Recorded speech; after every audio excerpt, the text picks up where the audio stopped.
Hello. I'm Brittany, this is Hua Chung, and welcome to Gaywatch, where we watch and read gay things. We are reading, oh my god, if I can reach it all the way across from me. We are continuing through Volume 6 of Erha. We are picking up on page 267 for Chapter 202. Which is called Shizun. I'm nervous about this. I don't know if you could tell. It's called Shizun's First Brush with Evil. So that's what we get to start with today. We usually read for a couple of hours. We take a break somewhere in the middle. And there are trigger warnings down in the description box, as well as an evergreen invite to the public Gaywatch Discord, which is all about the books. There are also book chats that we have on Tuesdays and Thursdays as well, talking about what we read on this stream. So on Thursday, for YouTube members and patrons at 2:15 p.m., we will have a little book chat about what we are reading today, if you would like to join us. Now we get to I'm so sorry that neither Chuaning nor Mo Run are here, and it's Hua Chung. I could not immediately find them again. I'm in a bit of a mad dash because certain things happening in spheres that are completely unrelated to Erha are like happening, and you've probably heard about it because it's going to be everywhere. It's also on CNN, and it's very fun and it's very exciting, and it's all of that and more. So I've been in like a dead scramble for a little bit. It's hell on the ADHD. So that is why Hua Chung is here and not one of the co-hosts that are, directly related to what we're reading. So, oh, and as you would have noticed, we have a new break room. The Spirit City game productivity program that I use for all of the lovely screens that you see in the Gaywatch break room for breaks and pre-stream stuff, had a big update, and it's all to do with trains. So there's new spirits. As you can see, there was a freaking panda bear conductor there who I can't even talk about, and there are others. So we have new spirits, we have new locations, we have new backgrounds, we have all kinds of things, and they've actually officially paired with Lo-Fi Girl, and so all of that music is now in the game, and that's what you hear, and it's good for streaming. And I say all of this because Spirit City is an incredible productivity app. As you can see, it is beautiful. It's also very inclusive, as you have also seen. They are a very small team of developers. They have expanded from a whopping 3 to a whopping 7 over the past year and change that Spirit City has existed in the world, and now they're paired with Lo-Fi. So they're a very small but very, very dedicated team to creating a comforting, cozy, chill, productive experience for people, and they have always been very inclusive, as you have seen from all the variety of things that I've been able to put in front of you guys. So if you need something like that, please go pick it up. I can recommend every extra DLC they have. Every little bit of everything that they have has been worth it, and they are delightful. And they answered my question about whether or not I can stream their stuff in like a second. They are so lovely. So this is as good a time as any, now that they've had a major DLC drop, to hype them up once again, because they are delightful and they are a small team that should be supported, especially given how inclusive they are. So I'm nervous and I'm babbling, and I'm putting off the inevitable. I'm sure it's fine. This is a beautiful teal and gold cover. Why would they give me anything to worry about? Okay.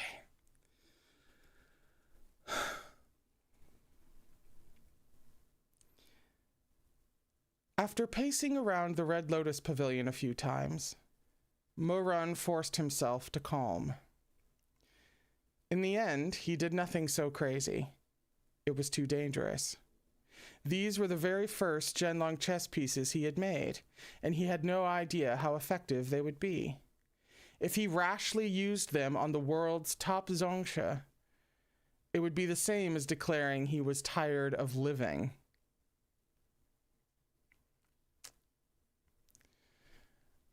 I said this in the chat that we had, actually, just a few minutes ago. I said that he had stated an intention to put one of the pieces in Chuaning. We hadn't actually seen that happen yet. So I am temporarily relieved to hear that his immediate plans to do so have been put on hold. So, at the end of several back and forths, Mo Run suppressed his impulses and left the Red Lotus Pavilion. After some deliberation, he elected to plant the chess pieces into 2 little shidi. He needed to experiment, and the safest option was to use them on disciples who hadn't yet attained a stable spiritual foundation. Well, that relief sure was temporary, wasn't it?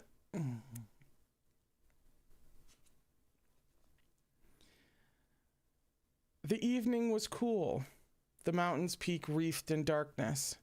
Mo Run moved like dark lightning. He watched as those 2 young disciples, who had moments ago been skipping stones on the river, froze in place. He was so anxious his hands were trembling, his pupils contracted to pinpricks. Face ashen in the moonlight, he pursed his lips, fingertips twitching, and strode forward. He had used a terrible forbidden technique for the very first time. He was enthralled by the power of it, yet sick with trepidation. Robes rustled as the 2 disciples fell to their knees. Mo Run startled like a bird at the twang of a bow, like an assassin who had just made the kill. The soft sigh of the wind through the grass was enough to scare him out of his wits. He dropped into a crouch in the copse of trees nearby, his heart ready to leap out of his throat. He waited for an age, but those 2 figures didn't budge. They knelt woodenly in place. Mo Run's frantic heartbeat finally settled. His inner robe was drenched in sweat, his scalp completely numb. He stepped out of the trees. Once more, he stood beneath the moonlight on the pebbled riverbank. Although much calmer than before, he already dared to breathe, careful as a snake slithering through the darkness. He looked down and scrutinized those 2 little shidi. Both had been giggling and yelling, but now not a hint of vitality remained in their faces. They were still as a stagnant pond, kneeling motionlessly. Even under the full weight of Mo Run's stare, they moved not a muscle. With a silent twitch of his fingers, Mo Run cast a spell.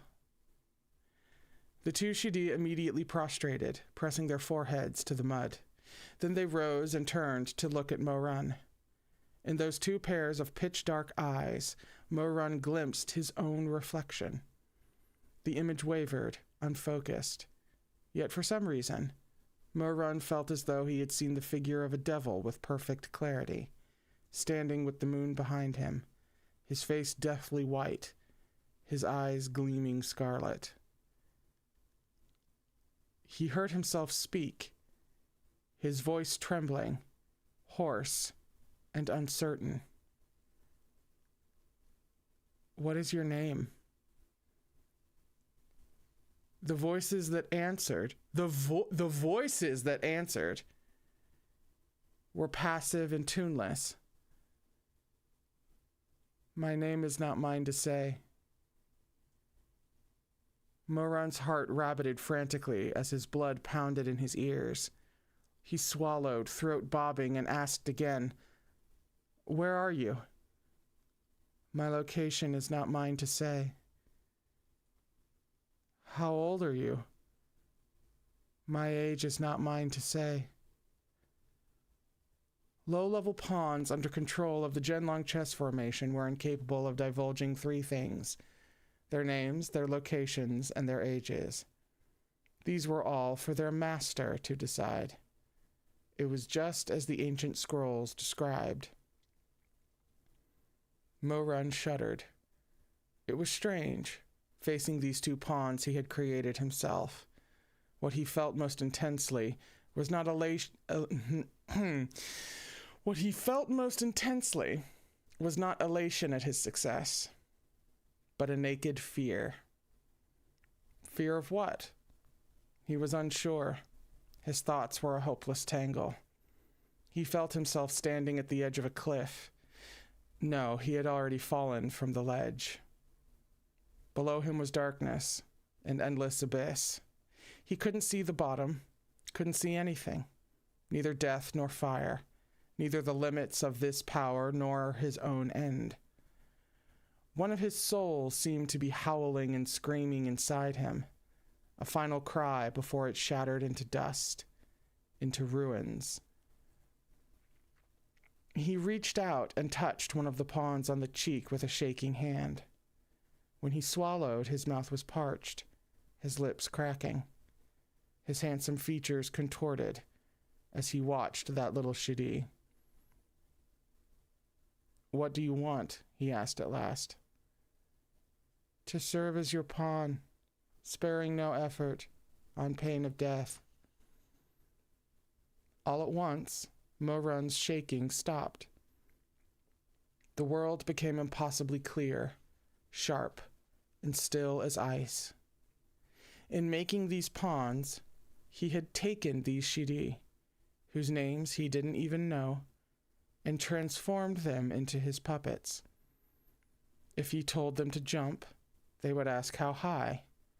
If he told them to kill, they would show no mercy, even to each other. He was their master. At its weakest, the Zhenlong chess formation could control dead bodies. At its strongest, it could control the living.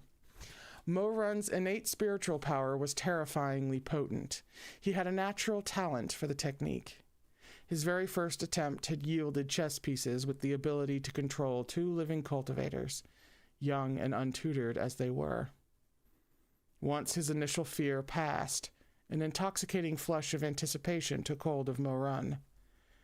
A grand scroll seemed to unfurl before his eyes, upon which were spangled scenes of opulence and indulgence. Everything was within his reach. Everything was his. He could seize all he loved, and he could ravage all he hated. Spellbound, his heart raced faster, but no longer out of fear. Now it was with heady thrill, the Zhenlong chess formation, the three great forbidden techniques. All his hard work, his toiling in secret, all the countless failures he'd suffered, despite all of it, he'd succeeded. More than that, he'd excelled. Everything under the sun was his to claim. These two black chess pieces opened up endless possibilities. He could strew his pawns throughout the land, from the farthest reaches of the northern desert to the fertile southern river plains. The world seemed to glitter before his eyes. He could do anything. Anything at all.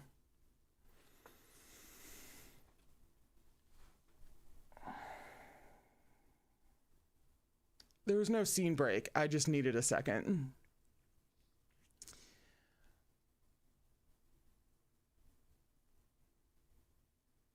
The worst thing you can give to someone who has been utterly devalued is power.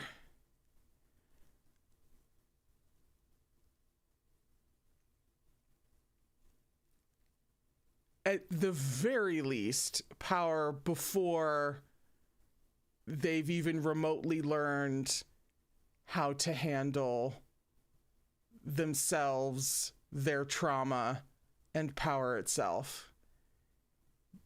Going from 0 to 60, or in this case, like 120, 240, you know? That's how tyrants are made, usually. There's usually some form of that happening. Seeing it happen in such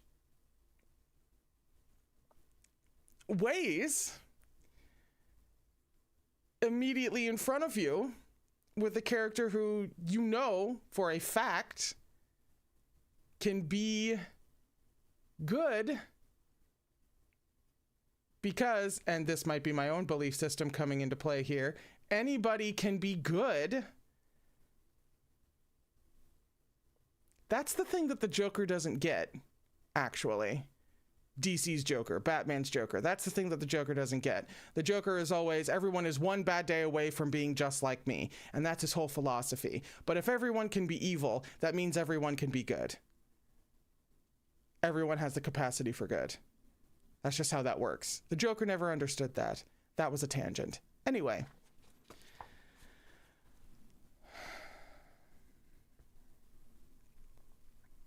Morun.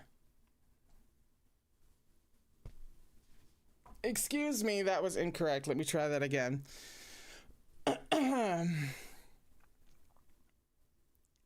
Morun. A familiar low voice doused his fantasies like a bucket of cold water. Those lofty towers and splendid spires crumbled to dust. He hurtled from the clouds and crashed to the cold, hard earth, finding himself in stifling reality once more. Morun slowly turned his head, moonlight spilling into his scarlet, savage eyes. An austere man in white stood upon the gravel. Never had he wanted to see Chu Wanning less than at this very moment. What are you doing here? Morun's hands silently curled into fists. He pressed his lips together and didn't reply.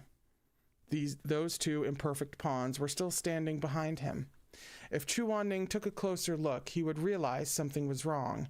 Everything would fall apart. Knowing Chu Wanning, he would rip out Morun's tendons, break his legs, destroy his spiritual core, then take those precious ancient texts he'd copied so painstakingly from the forbidden area of the library and toss them into the roaring fire. When Morun still didn't answer, Chu Wanning frowned slightly. He stepped forward on the pebbles with his spotless white shoes. But after a single step, he stopped and glanced at the two disciples standing, uncannily still, behind Morun. Morun had been backed into a corner. Summoning all his willpower, he crooked a pinky and internally hollered a command at those two disciples. Move. One of them laughed out loud. We just need to breathe. We need to breathe. We just need to breathe. We're breathing. Are we breathing? Are we breathing? Have you inhaled? Have you exhaled? Do one or the other, whichever one you're currently needing to do. I needed to inhale, and now I'm exhaling. See, this is how we breathe.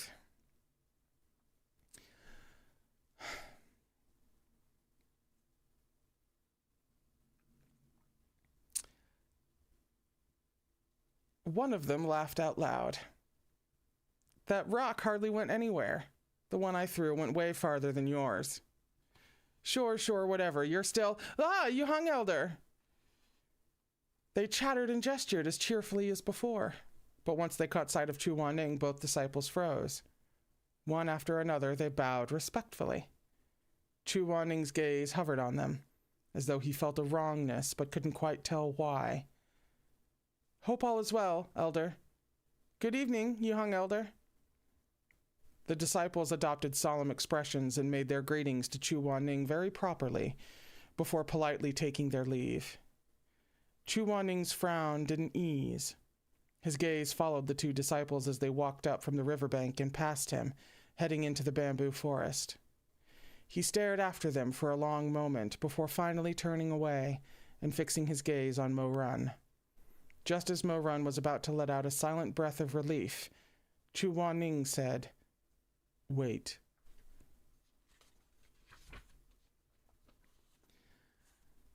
Mo-Run grew a touch paler.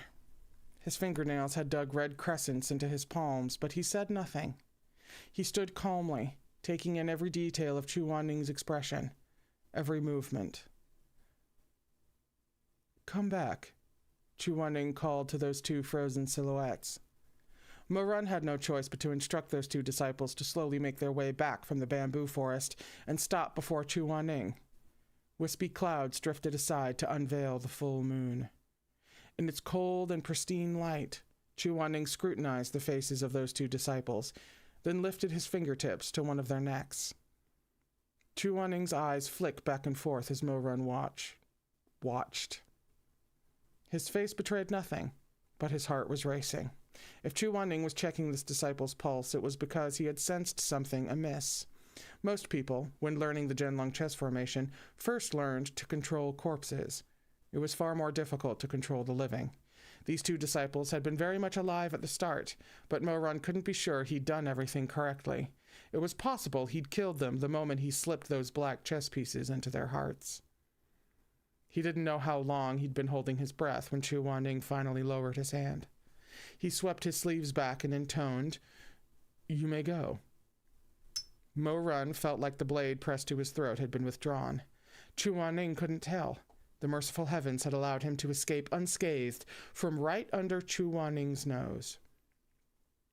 When the two disciples had gone, Chu Wanning swung his gaze back to Mo-Run. "It's late. What are you doing here?" "Just passing by," Mo-Run replied. He kept his voice under careful control. Even as he dissembled, his attitude toward Chu Wanning remained as frosty as ever. Perhaps it was because of Mo-Run's tone, so chilly and challenging, that Chu Wanning only silently pressed his lips together. Despite his misgivings, he said nothing. Mo-Run didn't wish to spend a second longer than necessary in Chu Wanning's presence. He tore his gaze away and strode up the bank. In the moment their shoulders drew even, Chu Wanning spoke. "Someone recently snuck into the forbidden area of the library." Mo-Run tensed, silent and wary. He didn't turn, but his eyes flickered. "That area contains ancient scrolls on forbidden techniques that the 10 great sects have split up for security. You should know this." "I know," said Mo-Run, falling still. "Someone has clearly gone through one of the most important scrolls." Mo-Run snorted. "And what does that have to do with me?" He was bluffing. As soon as Tianwen lit up, as soon as it bound him, all crimes and schemes would be laid bare before Chu Wanning. All dreams and ambitions would be cut short. Chu Wanning was quiet a moment. "Mo-Run, how long are you going to keep this up?" There was an indignant edge to his voice. Mo-Run said nothing. He could almost see what would happen next. Tianwen's golden flash, Chu Wanning's oh-so-virtuous face as he interrogated him, asked him why he would do something so beastly. No matter what, in Chu Wanning's eyes, he would always be beyond...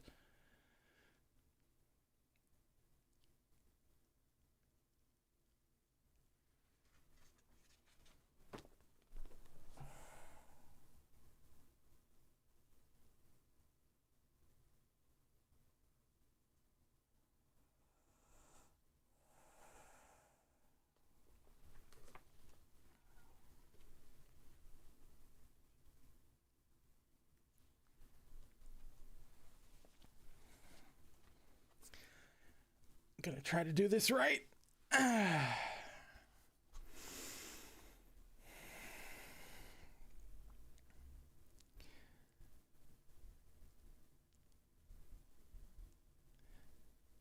No matter what, in Chu Wanning's eyes, he would always be beyond...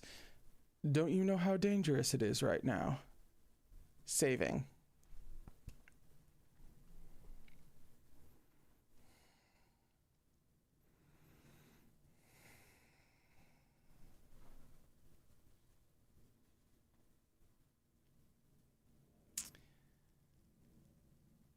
Mo-Run stiffly finished his thought. He turned, disoriented, and saw Chu Waning's face beneath the moonlight. He was white as a sheet, those sword-straight brows furrowed with faint unease. The eyes fastened upon Mo Run were as penetrating as ever, but they hadn't glimpsed the truth tonight. If someone really attempts those forbidden techniques, they'll use them to kill. And yet here you are, running around this god-forsaken place in the dead of night instead of sleeping. Have you no thought for your own safety? Chu Waning's voice was low, as though he was speaking through gritted teeth. So many died in the Battle of the Heavenly Rift. Did that not impress upon you the value of life? If you know someone's been reading the ancient scrolls in secret, how could you be so careless? Mo Run stared at him in silence. His brow was sheened in sweat that had turned cold as ice in the breeze. Bit by bit, the tension bled out of his body, and some strange emotion filled his heart. A feeling he couldn't identify.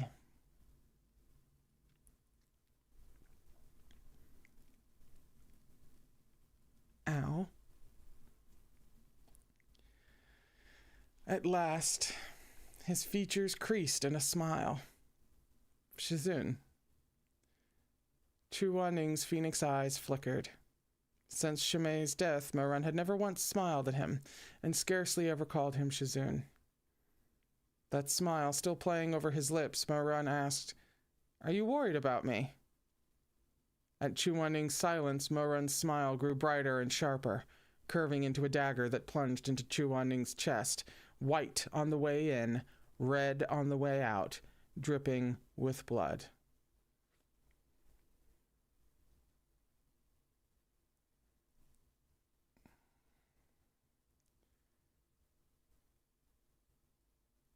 Meat Buns, Pros, and Seven Seas Translators are truly a dangerous combination.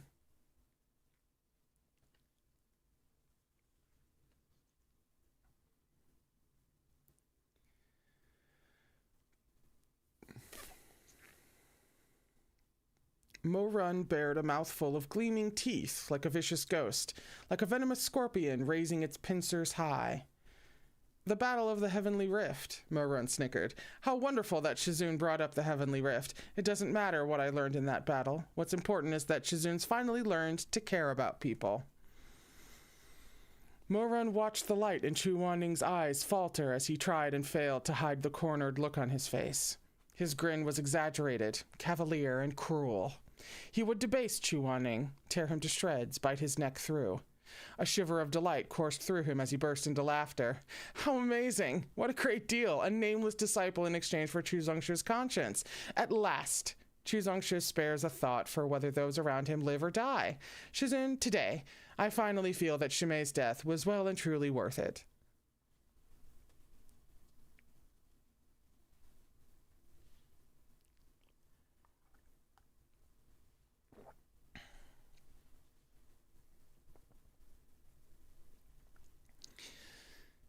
Even a man as unflappable as Chu Waning would tremble as Mo Run's manic laughter surrounded him like a circling falcon. Mo Run. Shimei's death was well worth it, a stroke of luck even. A righteous, fitting death. Mo Run, please. In his head, stop laughing. Don't say any more. But Chu Waning couldn't speak. He couldn't say the words. He couldn't plead or beg for mercy. Neither did he have the heart to reprimand this disciple who had nearly lost his mind. He couldn't say, "You're wrong. It wasn't that I didn't want to save him. I truly didn't have the strength. I suffered the same injury he did. Had I expended one more wisp of spiritual energy, I too would be bones in a grave, a soul beneath the yellow springs." He couldn't say it. Maybe he felt such an admission would be too pathetic. Or maybe he thought that in Mo Run's heart of hearts, his Shizun's death would hardly merit a mention. He couldn't compare to Ximing Jing, who had always been so kind and gentle to him. In the end, Chu Wanning steadied his quavering voice and said in a low, deliberate tone, "Mo Yu, it's time to pull yourself together." Mo Run didn't respond. "Go back." He buried his sorrow under anger, but a bitter taste lingered in his throat. Xu Mingjing didn't die for you to turn into a lunatic.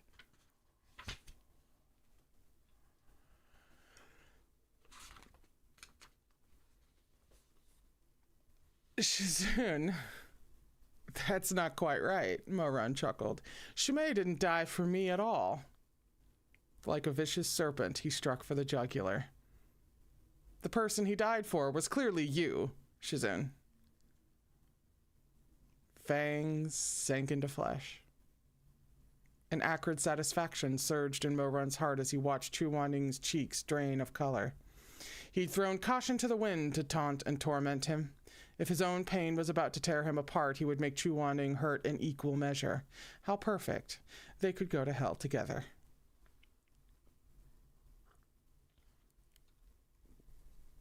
I want to go back too, Moran grinned, his dimples deep and brimming with poison wine.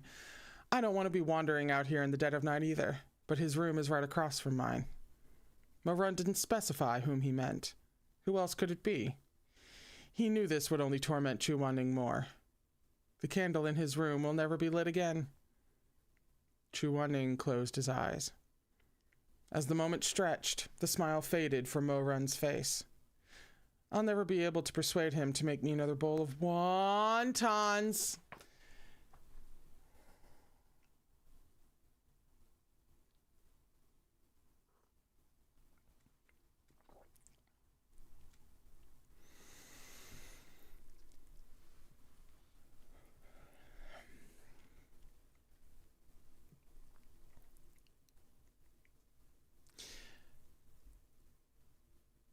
Not that I was never unjustified, but I'm feeling particularly justified now in being anxious this whole time through volumes 5 and 6.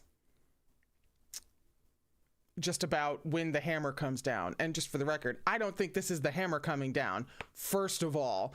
But second of all, because this is what she does. This is technically what all writers do, but some writers do it particularly methodically and brutally. She gets you attached to things so that she can hurt you with them later. At the worst possible moment, in the worst possible way, multiple times if she can pull it off. That's why I've been nervous for a volume and a half.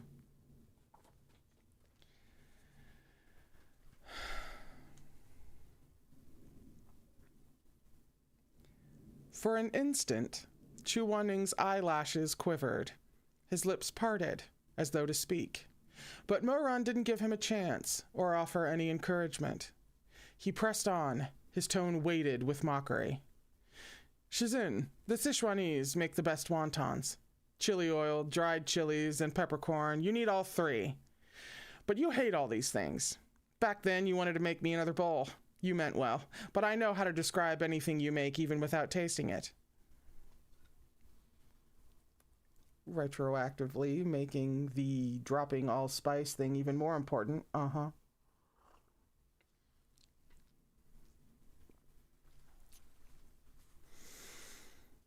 Chu Wanning's eyes remained closed, his brows drawn together as though he could dodge the blows dealt by Moran's words if he didn't see them spoken.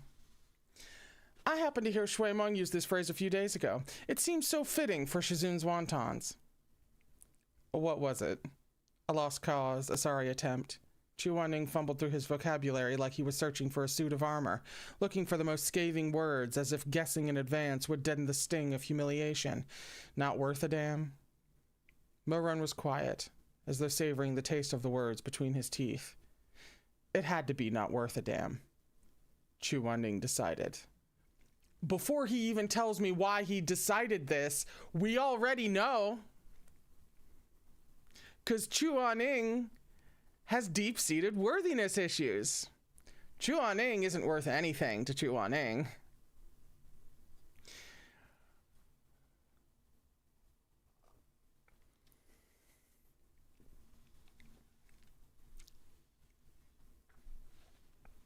she says, as if she didn't deeply relate to that sentiment. He couldn't think of anything more cutting than that. He forced himself to calm until he heard Mo Run say placidly, "A piss-poor copycat." Chu Wanning's eyes flew open in near disbelief. He'd never thought Mo Run could be so vicious. Within his sleeves, his hands were trembling. He had followed the instructions exactly. The pages of Sichuan recipes spread out before him, kneading the dough, adjusting the seasonings, mixing the filling. His face smudged with flour, he'd kept folding until his awkwardly misshapen wontons became adorably plump. He had practiced diligently, refining his technique, only to be called a piss-poor copycat. The night was dark overhead. Chu Wanning stood unmoving as Mo Run gazed at him on that frosty silver riverbank. Without a word, he spun on his heel and strode away. Mo Run couldn't say why, but he'd always thought Chu Wanning's footsteps had been hurried as he left that day. They weren't as sure and steady as usual, almost as though he were fleeing a grievous defeat, nor did he understand why he was gripped by a vague sense of unease as he watched, frowning, as Chu Wanning walked away. In the instant his figure was about to vanish, Mo Run cried, "Wait! That's the end of the chapter! That's the end of the chapter!" I'm trying not to yell into the microphone at the moment to save y'all's ears, so I have to yell at the heavens. The end of the chapter! The end! She ended it there! That's the end of the chapter! I know that I can access the next one. I know that it's just a page away. I know that I'll be reading it in like 30 seconds or less. That doesn't matter. That's still inconsiderate.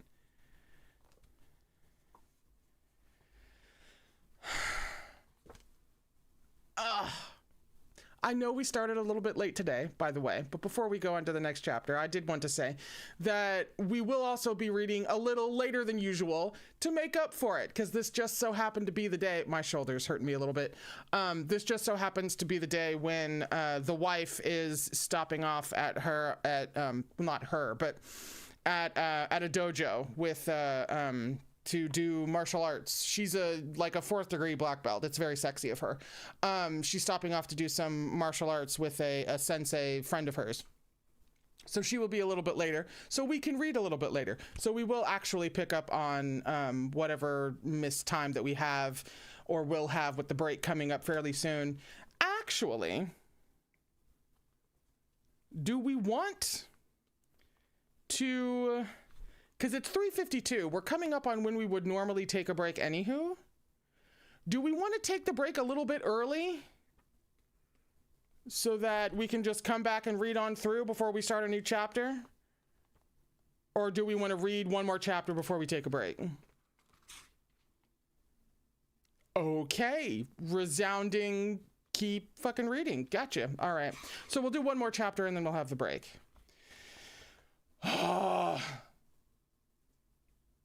She's cruel and unusual. She's sick and twisted. We're on page 279 for chapter 203, which is called Shizun Shouldn't Have Spared This Ghost. Okay.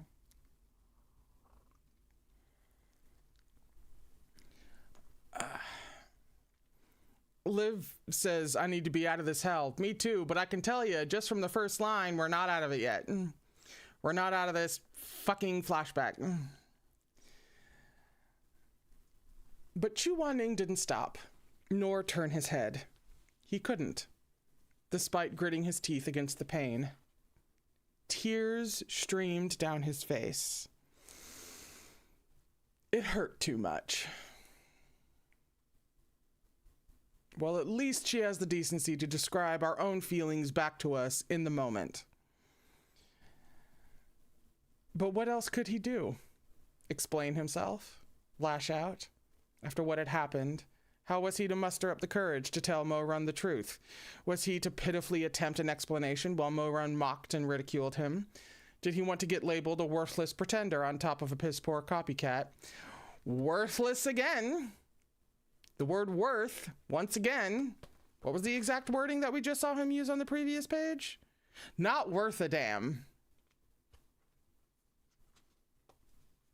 And now, did he want to get labeled a worthless pretender on top of a piss poor copycat?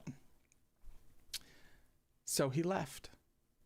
Perhaps the conversation that took place that night between master and disciple under Erha Bridge by the waters of the Yellow Springs might have drifted along the surging waters down the mountain creeks, into the rivers, all the way to the netherworld. If that youth beneath the springs, gentle as lotus petals, overheard these words, perhaps his heart would ache at the tension between these two. Mo-Run stood alone by the riverbank. Maybe this was his fate, he thought. Chu Wanning had suspected the others, but not him. Their run-in had been a coincidence. Chu Wanning had been patrolling in the backwoods, and after summoning Tian Wen to dispatch a minor ghost, hadn't dispersed the holy weapon. It had been hanging coiled at his waist, glittering gold against Chu Wanning's white robes. This vine that could compel truth, this whip that could have wound around the future Emperor Taishan-Jun's neck before he ever ascended, had glowed throughout their entire conversation. But Chu Wanning hadn't unleashed it to interrogate him.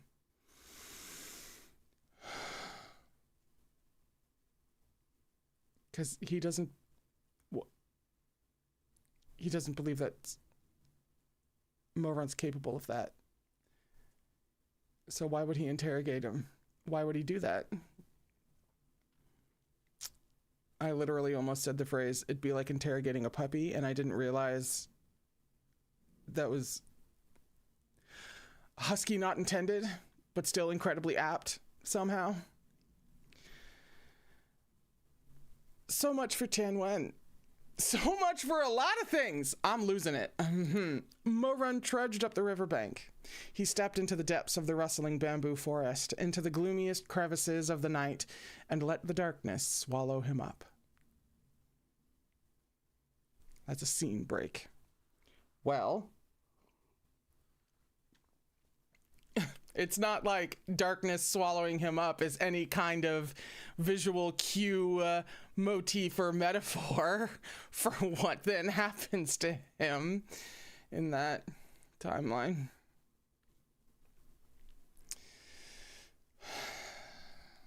After this episode, Mo-Run set about creating chess pieces with a newfound sense of purpose. 2, then 4, then 10, in ever-increasing number. He planted them one after another into the bodies of Xisheng Peak disciples, turning them into his eyes and ears, his talons and blades.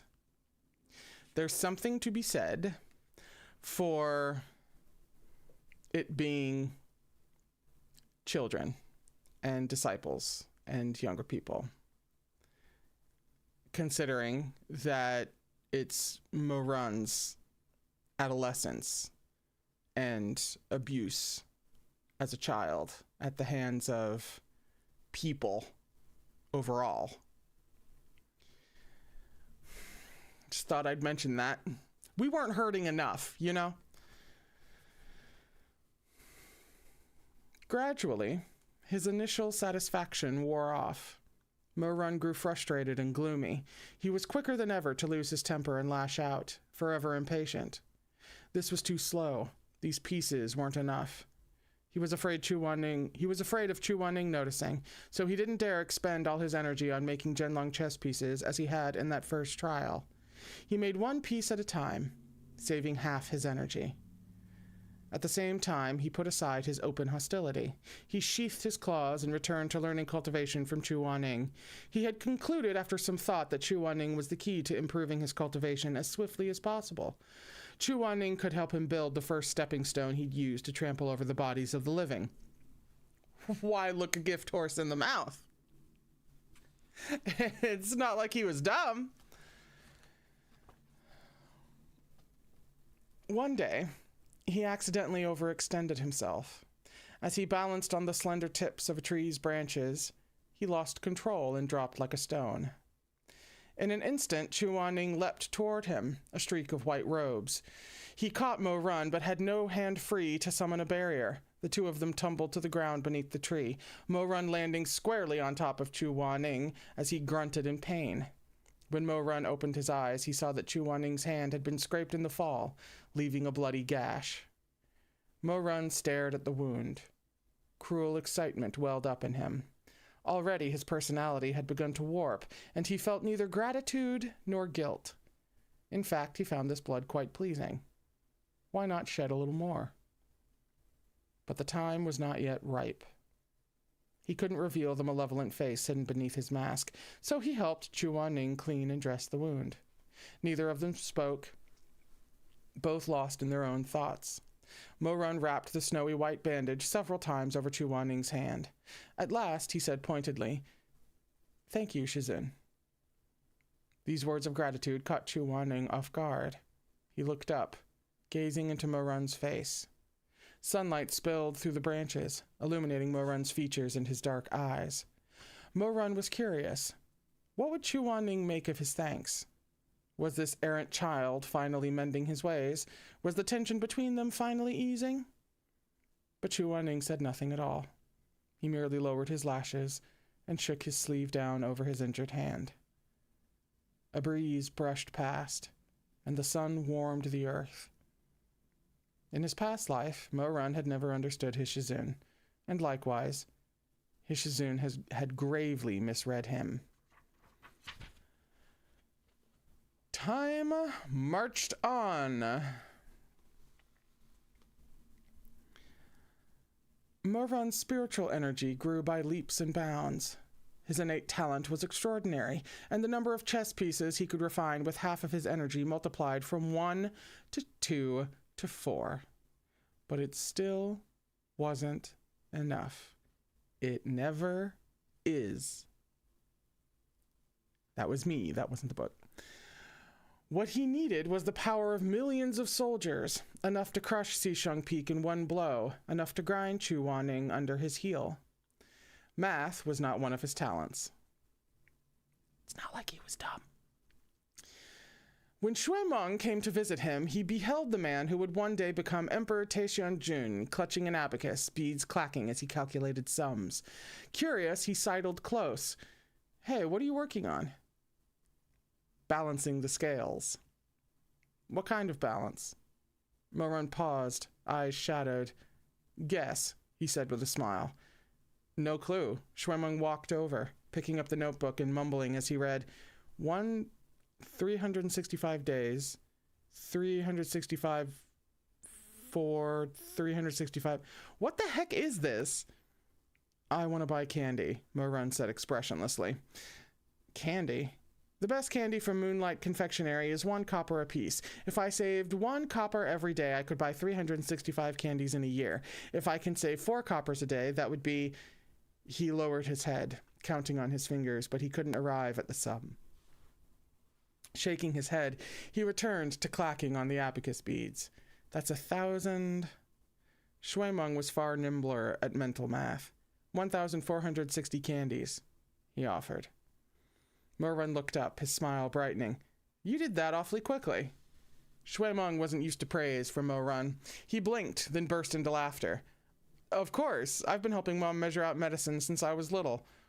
Mo-Run pondered in silence a moment. He grinned. "I can't figure it out. Do me a favor and help me out." He had rarely been in such a good mood since Shimei's death. As Shui Meng watched him sitting there with the sun at his back, a wave of pity rose in his heart. He nodded and pulled a chair beside Mo-Run. "Okay, go ahead. I'll help you calculate." Fucking leave it to Meat Bun to make even math miserable. She's using math to beat us over the head. Who does that? What kind of sadist?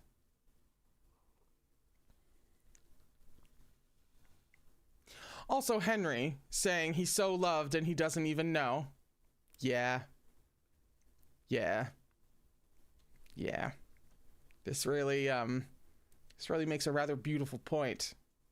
Not just in that you can be loved and not even receive that and not even have access to that from yourself. You need to be able to receive love when people, show that love to you, right? But it's also on the flip side. If you love someone and you don't let them know that, then what good is it to that person? I might say this having had a distant and deeply fucked up father, but you know, it's fine. It's fine. It's whatever. Where was I? If I saved enough for 10 candies a day, how many would I have in a year? 3,650. You don't need the abacus to calculate this one. That's too easy. Mo-Run sighed. What about more? 15. He reconsidered. Maybe making that many chess pieces was too much. Mo-Run amended. 12 a day. How many would that be? 4,380. If I wanted 5,000, how many more days would that take? You'd need... Shui-Meng scratched his head, struggling with the question. Why do you want so much candy? It's not like you could eat them all. Mo-Run lowered his lashes, hiding the darkness in his eyes. Xisheng Peak's 30th anniversary is next year. I want to give everyone a piece of candy, so I need to start saving today. That's what you're thinking about? Shui-Meng was stunned. Mo-Run smiled. Are you surprised? You'll get one too. I don't need one. Shui-Meng waved his hands. I don't need candy from you. Here, I'll help with the math. Let's see how long it'll take for you to buy 5,000 candies. Did we have to have, like, wholesome art of this?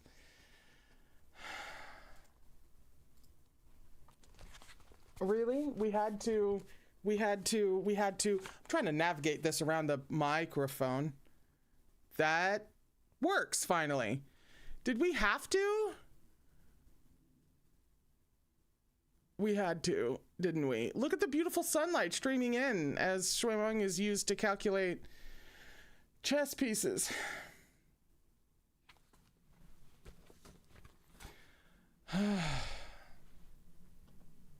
Jesus, I'm just getting my face out of the way. Hang on. Oy.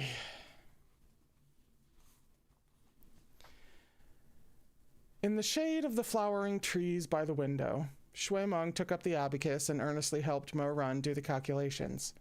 Mo-Run watched with a cheek propped in his hand, eyes flickering. After a spell, he chuckled and said, "Thank you." Shui-Meng scoffed. Pardon me. Shui-Meng scoffed, too engrossed in his task to pay Mo-Run much mind. His eyes followed those black abacus beads flicking past his fingers, like black chess pieces piling up one by one. How was Shui-Meng to know his calculations weren't for candy, but for human lives, the number of souls it would take to topple Xisheng Peak? Nor could he know it was the sight of him sitting by the windowsill and lending a hand that caught at the last wisp of kindness in Mo-Run's heart. It was on account of this lingering sentiment that Mo-Run refrained from making Shui-Meng one of those 5,000 pawns. When Shui-Meng wrote down the final number, Mo-Run shook his head. It's going to take that long? That's too much. Why don't I lend you some money? Shui-Meng asked. Mo-Run smiled. No thanks.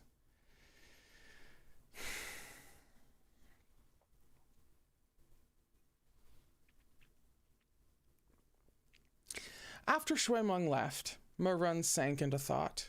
As he rifled through his scrolls, a plan took shape in his heart. This was the plan that would become a prototype of Taishun Jun's shared heart array. That night, Mo-Run refined 10 chess pieces. They were imperfect and unfinished. He hadn't put much into them, so they couldn't control the living. Even corpses with some power would prove difficult. Taking these chess pieces in hand, Mo-Run set off down the mountain toward the outskirts of Wuchang Town. He hummed as he strode along, and soon arrived at his destination, Crane's Return Hill. Folk tales had it that when a person died, a crane would take flight, winging them into the heavens. Commoners clung to this beautiful illusion, but in frank terms, the hill was a graveyard. The dead of Wuchang Town were buried here, their bones laid to rest in the dirt. Mo-Run wasted no time. He stalked between rows of graves, his gaze raking across the names on top. Presently he stopped before a gravestone with fresh fruit and steamed buns arrayed before it, its inscription still stark. He extended a hand, fingers curling into a fist.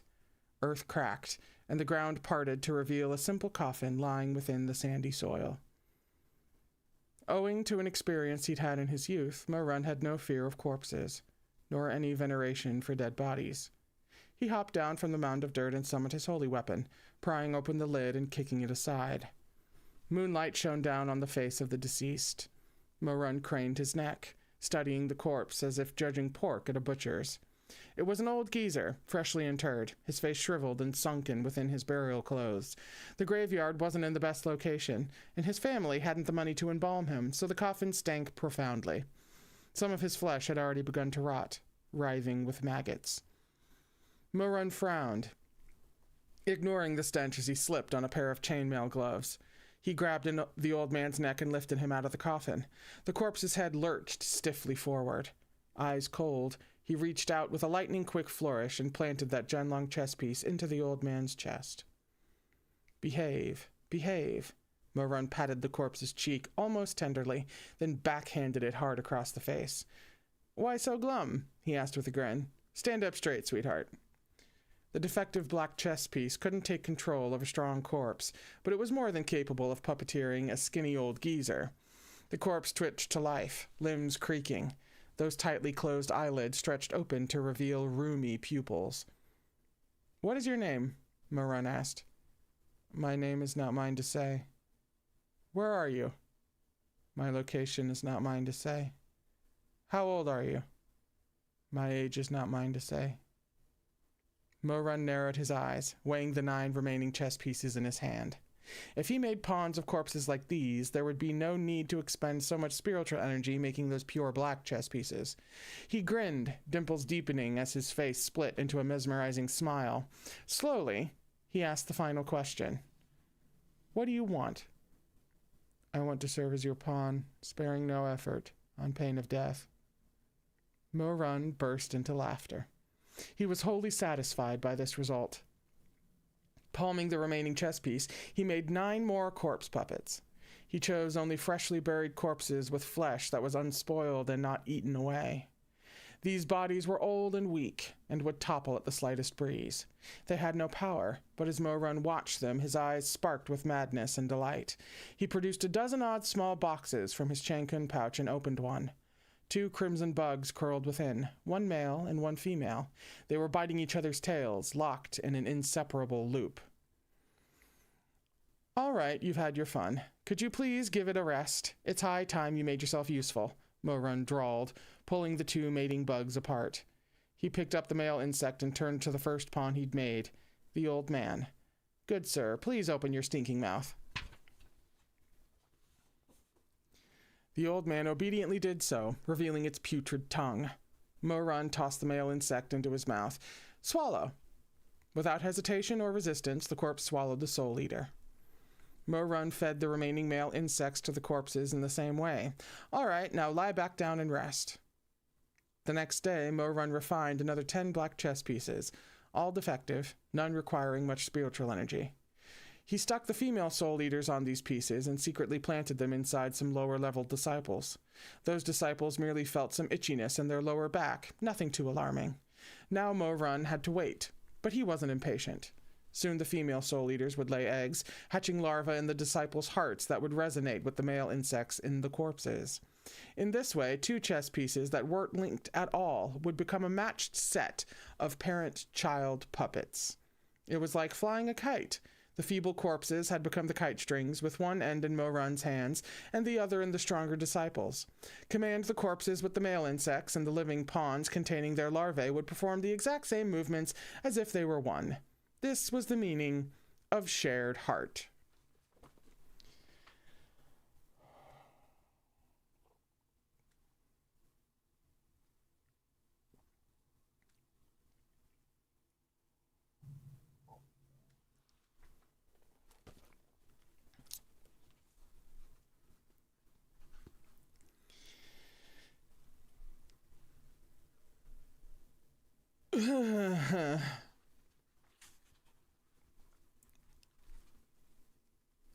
Sick and twisted. Sick and twisted. Thanks so much. Kem says, to be fair, it is an incredibly creative solution. Yes. No, it's genius. It's absolutely clever as shit. You know, it wasn't like he was dumb. It's clever. It's absolutely, it's resourceful is what it is. He figured out how to solve the problem.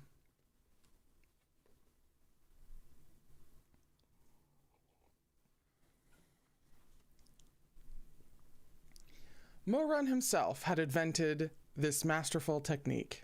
Those who had attempted the Zhenlong chess formation before him had been great Zongsha who neither lacked for spiritual energy nor were insane enough to create thousands or tens of thousands of pawns. They had no need for such underhanded tricks. Back then, Mo-Run, infatuated as he was with dark magic, had no notion that he'd accomplished something terrifying, something no one in the cultivation realm had done in all the years of its history. He had taken a fiendish technique that could level mountains and turned it into something anyone could attempt. Anyone could use it for their own ends. And that's the scene break.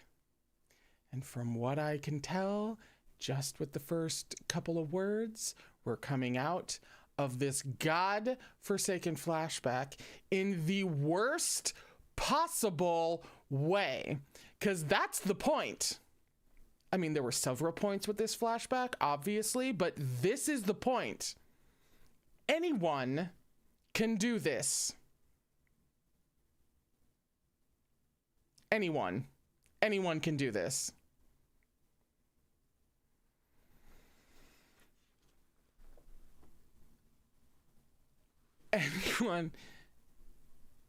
Anyone who wanted to could do this. For example, if you came from this timeline and you wanted to do really absolutely heinous things to, I don't know, the guy who became Tae-Shun Jun, or just heinous things in general, you could do that. Because Mo-Run figured out how to make evil affordable.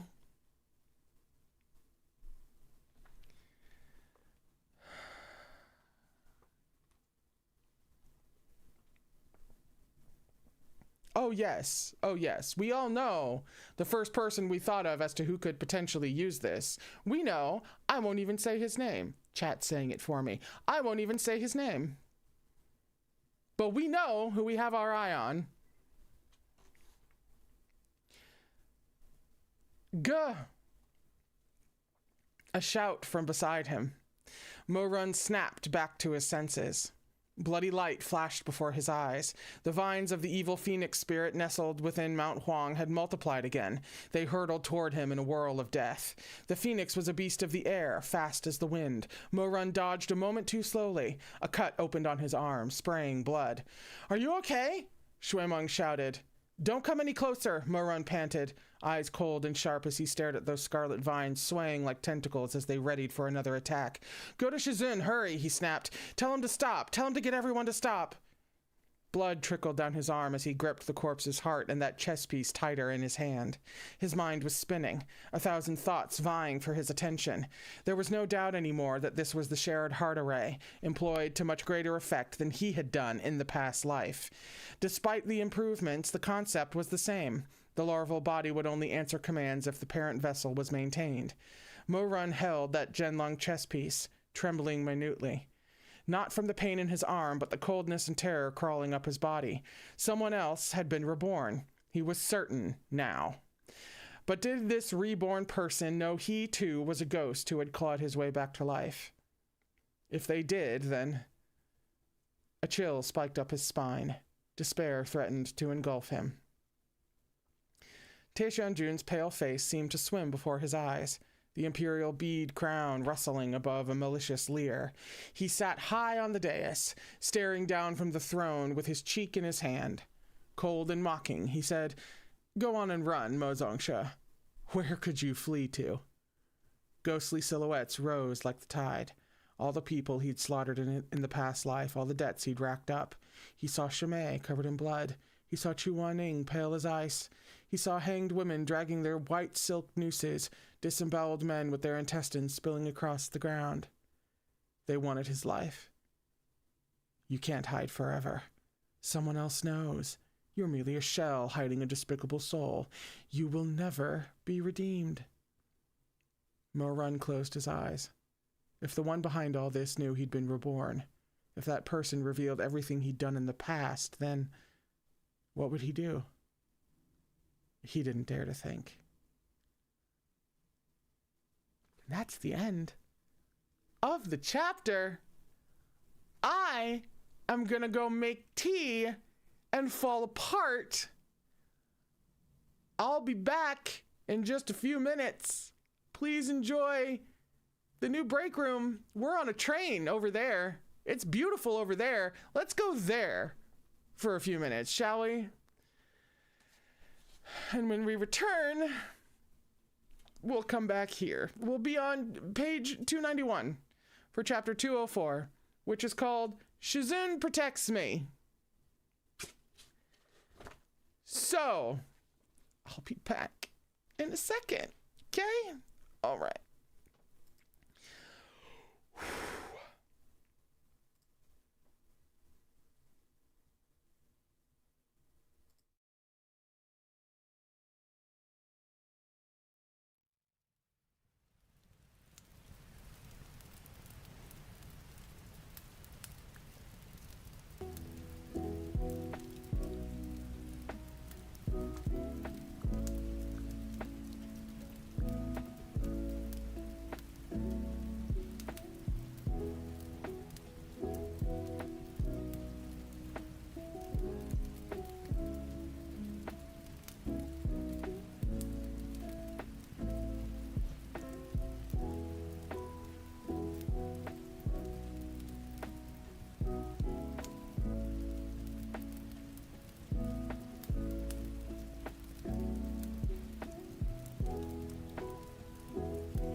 Hello. Hi. Hello. So sorry. That took longer than it should have, because a bunch of small things went wrong kind of all at once. So I was sort of over there dealing with things, like the funniest example being that my stomach started growling like in a really intense way, to the point where I was like, this is going to disrupt the stream. So I was literally like fighting with a hard-boiled egg to shove food in my face so that maybe we wouldn't have to deal with that for the next hour. And among other things, like makeup started going wrong, like the tea that I was making, like there's a lot happening in my brain right now about a lot of things, and this has really led to ADHD shuffling panic. So here we are to continue on with chapter 204, which is on page 291, which is called Shizune Protects Me. Will this be something more heartening, maybe a little kinder, maybe a little nicer?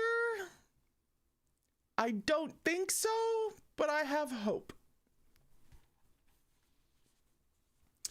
Also, somebody, I think I saw, I didn't see who, but somebody asked about either me quoting someone or them quoting me in something.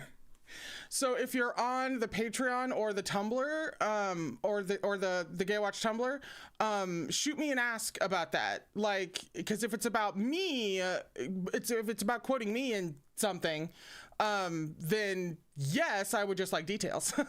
But I did see that go by. Rumi, yes, thank you. Drop me a message, Rumi, and we can talk about it.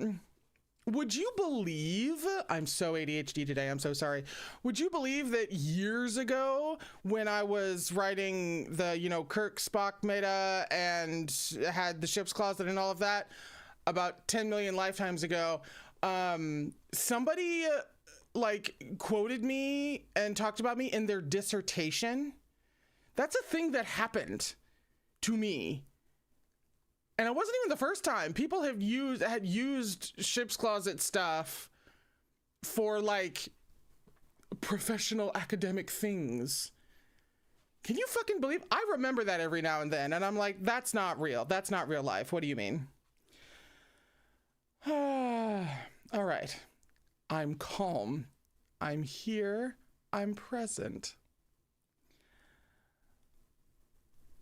Shui Meng had already sprinted over to the chaotic center of the fighting. Stop! Everybody stop! He shouted, waving his arms frantically. Stop fighting! It's no use! Even before Shui Meng arrived, some of the cultivators had begun to suspect something was wrong. On the surface, accomplished cultivators cutting down a horde of corpses with no spiritual abilities made for a heroic-looking spectacle. But those fighting grew increasingly confused. They had expected an arduous battle on the mountain, not a scene like this. Only 2 cultivators had sustained minor injuries. The rest, not a single scratch. As soon as they heard Shui Meng's shouts, everyone stopped and turned to look at him. Shui Meng had never felt the weight of so many eyes on him, to say nothing of the distinguished figures and elders among the crowd. The words caught in his throat. What's wrong? Chu Wanning asked. The sound of his Shizune's voice relaxed Shui Meng enough to point toward Mo Run battling the vines. Mo Run seems to know what's going on. He says there's no point fighting these corpses. The cultivators in the crowd exchanged glances. Many of the sect leaders had high opinions of themselves. What youngster thought his words so valuable? Their expressions grew ugly. Jiang Shi spoke first. Jiang Shi, I remembered, spoke first, his face sullen. Mo Run is barely 20 and still wet behind the ears. What could he know? Okay, first of all, even if he wasn't literally on his second lifetime because alternate timeline, blah, blah, blah, Taishan Jude, all of that, even without all of that, you do not look me in the eye, okay? Because I've had this done to me, and I've seen it done to every single young person under the sun. Do not look at someone who's 20. I don't care if they're 20. I don't care if they're 16. I don't care if they're 14. I don't care if they're 12. You don't treat people like this. You don't look a young person in the eye and be like, you are only blank age. What could you possibly know about anything? Do not. Because you don't know how much life experience they have at any age. That's a button with me. That's, yeah, you want to see me rant for 20 minutes? That'll do it. If anyone else had spoken, Shui Meng might have responded with some courtesy, but since it was Jingxi, his temper flared. Maybe you were still drinking milk when you were 20, he cried. That doesn't mean everyone's like you. So damn narrow-minded. Thank you! Thank you! I can't hit my own desk, and I literally just took my hand out of the goddamn pen and I looked at that. Thank you, Shui Meng. Thank you. Yes, exactly. I'm legitimately bonding with Shui Meng in this moment. What fucking page was I on? This is such a chaotic stream. I'm so sorry. What the hell page was I on? Oh my god. It was like chapter 204, right? Not page. I'm getting chapters and whatchamacallits, page numbers confused. 292. Thank you, Blue. Jesus Christ. This is the problem when you have umpteen million chapters.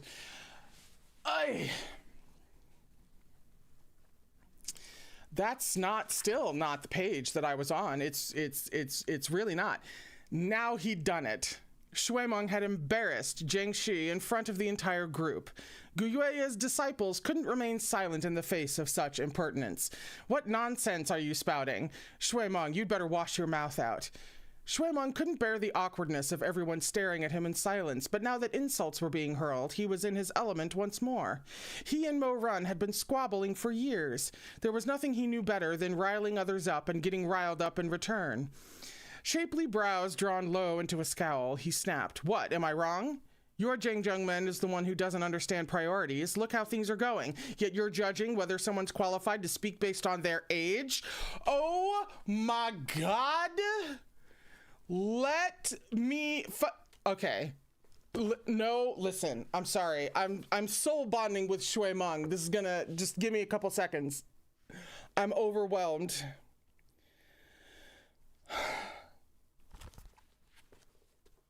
Man of all time. Man of my everything. I loved him before, all right? And now I will fight to the death. I will go. Do you need me to walk on the moon? I will do it for him. Yes, thank you. Jingxi's temper was no better than Shui Meng's. This esteemed head of the cultivation realm narrowed his eyes to verbally spar with a boy young enough to be his son. Of course, age and qualifications are related. Once you reach your father's age, you'll understand this. Etiquette comes first when you're talking to your elders. Oh, so even someone of Jing Jingmeng's character counts as an elder. Shui Meng shot back! Y'all, if he's not married by the end of this fucking series, I'll do it. I'll marry him. I will start a life of bigamy. I will fucking do it. I volunteer as tribute. Let me. It would be a privilege, please.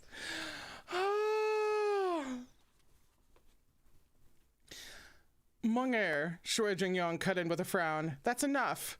Where's Ran? Take us to him. This put an end to Shui Meng's mouthing off, sadly, unfortunately. So Jingxi had nothing left to pick at. He swept his sleeves aside and remarked, Shui Jingyong, you've raised your son so well. Shui Jingyong's face turned ashen. He looked for a moment as if he would speak, but perhaps he didn't want to offend the cultivation realm's leader. In the end, he held his tongue and hurried after the crowd. Oh, you know, in Shui Jingyong's head right then, a slew of the most glorious fucking savage expletives you've ever heard. Why? Why didn't we get that? Why didn't we get that? Give me his interior thoughts that he suppresses, please. You've done it in plenty of other places. When they reached the saddle point halfway up the mountain, they saw Mo Run rushing toward them, black robes billowing. One sleeve was soaked in blood, and he was gripping a chess piece in his hand. Behind him, the mass of vines had been burned away. No new tendrils were snaking out of the ground for the moment. Chu Wanning and Shui Jingyong both paled at the sight of Mo Run's injury. Ran, are you okay? Shui Jingyong asked urgently. Healers, come quick. Shimei, come help out. Of all the healers?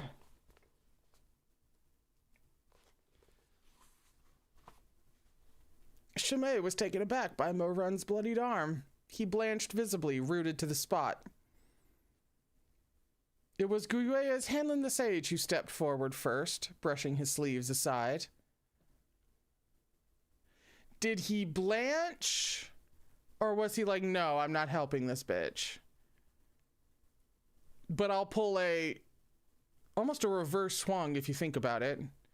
Instead of pretending to be all heroic, I'll pretend to be like stricken with blood, even though I'm a healer.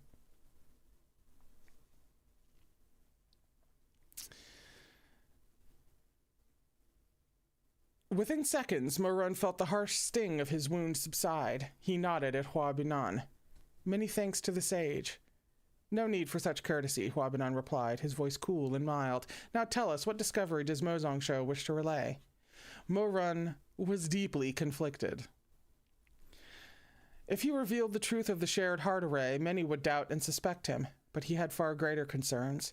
Should the Zhenlong chess formation be deployed throughout the Jianghu, neither he nor Chu Wanning would wish to see the bloody tide that followed. Look, Mo-Run said, opening his hand to show the crowd the black chess piece in his palm. A Zhenlong chess piece, Jiang Shi said with a derisive snort. We've known about that for months. Is this all Mozong Shi has discovered? How else did you imagine these corpses were controlled, if not the Zhenlong chess formation? Maybe we do less of this and more of this. Yeah? You're an elder, so I'm making it super clear. That's ageism for you. Mo-Run pressed his lips together. Not the Zhenlong chess piece, the Soul Eater. He pointed out the insect on the piece to the onlookers. Right here. Jiang Shi stood with his hands behind his back, watching Mo-Run in impassive silence. Shui Jingmong stepped up to Mo-Run and scrutinized the insect carefully, but he still couldn't make sense of it after a long while. What's the deal with this bug? Is something wrong with it? There's one on every chess piece, said Mo-Run. This Zhenlong chess formation is more than it seems. Mo-Run swept his gaze over the profusion of eyes fixed upon him. He had no illusions about the choice he made here. He would divulge everything he knew to stave off certain catastrophe. There is simply too much happening. I don't.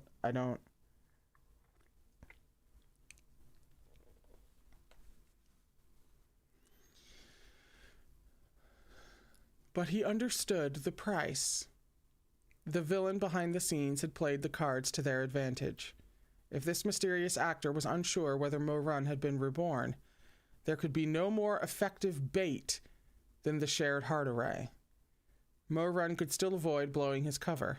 He could harden his heart and refuse to speak. In doing so, he would allow a calamity to unfold. Yet if he revealed his knowledge, his adversary would know beyond a shadow of a doubt that Emperor Taishanjun had been reborn. Because he doesn't know that he's had conversations with the other person who's been reborn.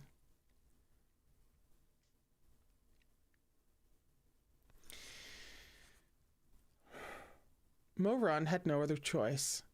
No, but he did. He does. He just outlined it. He just outlined it perfectly. He has a choice. He could shut up. He could preserve himself and let calamity befall yet another timeline. He could do that. He has a choice. He's just healed a significant amount in this timeline. So morally speaking, it no longer feels like a choice, but it is. There's just been so much character growth that it no longer feels like a choice. I'm about to explode. He asked carefully, have any of you seen a puppet show before? After a pause, a voice in the crowd replied, of course, but so what? I have too, said Mo-Run, but I was short when I was a kid, and I could never shove my way to the front. I used to stand behind the puppet theater and listen from behind the stage. The puppet shows I saw are probably different from those you've seen. You saw the story that was being told in the front of the theater, with the cloth puppets appearing on stage to chatter and bicker with each other. What are you trying to say? Jiang Shi asked impatiently. Get on with it. I'm afraid I can't, replied Mo Run. Not everyone is as sharp as Zhang Zhengmen. I want to make sure they all understand.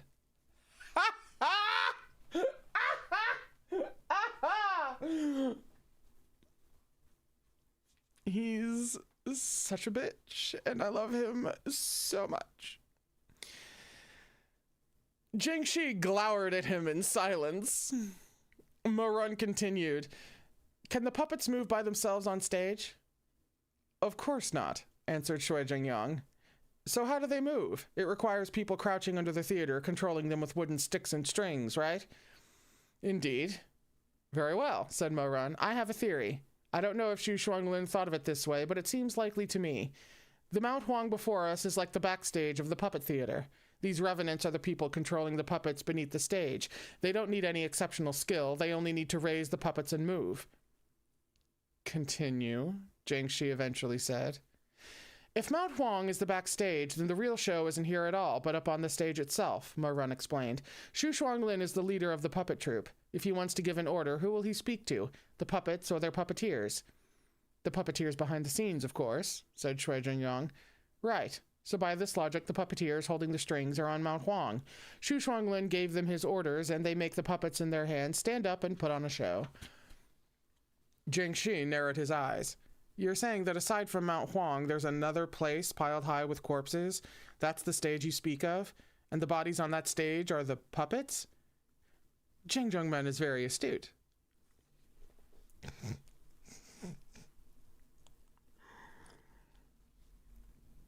We could not possibly drag this man to the point where it no longer thrills me. Don't flatter me, Shang-Ji replied. What I want to know is this. Your explanation sounds appealing enough, but the assumptions underpinning it are pure fantasy. Mo Zhongshe, your word alone is not proof. What evidence do you have to support your claims? Not much, Mo Run admitted after a pause. This theory only occurred to me because I came across this chess piece with a soul eater in one of the bodies. The black chess piece in his hand was covered in gore. Freshly removed from its corpse, the soul eater was still alive, crawling feebly on the chess piece. Mo Run was silent a moment, then looked up.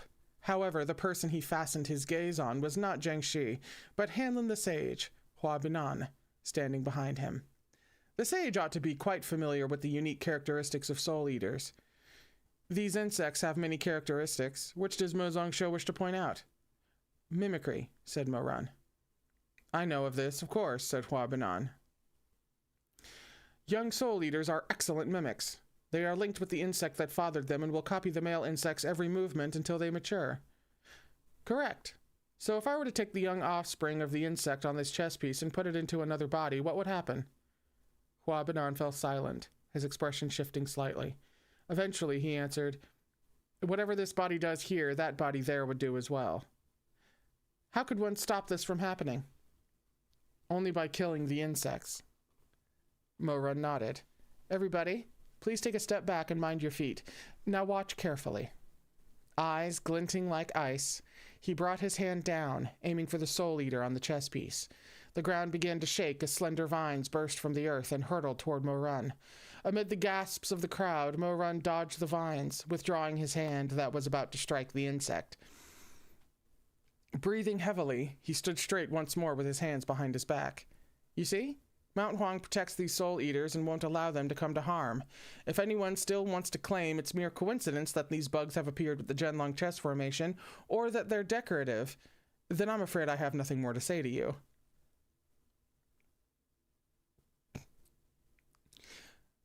Silence followed. The assembled cultivators seemed to be mulling this over, trying to wrap their minds around Mo Run's conjectures. His ideas were bold, recklessly so, but somehow no one could find fault with them. It was a crackpot theory, but he explained it so confidently, his gaze firm and steady, as though he'd completely grasped Xu Shuanglin's thought process and was doing his utmost to lay it out before the crowd. But this degree of confidence was disconcerting in and of itself. Everyone watching felt slightly unsettled, Chu Wanning included.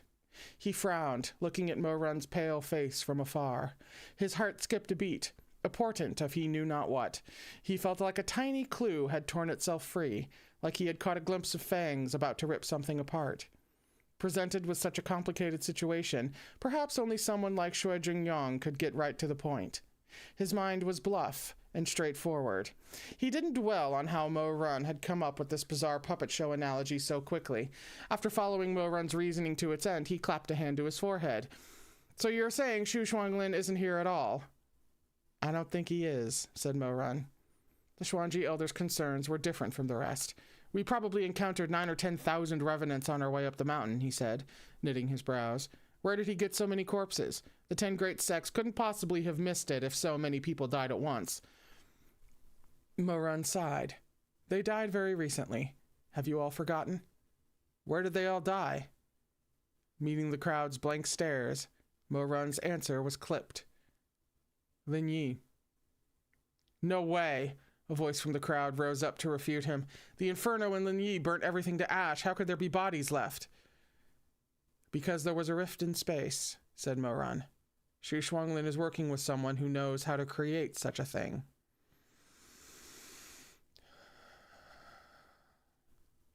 This time, no one argued.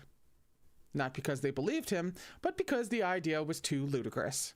After a long interval, Jiang Shi said, That's the forbidden technique, and it's been lost for ages.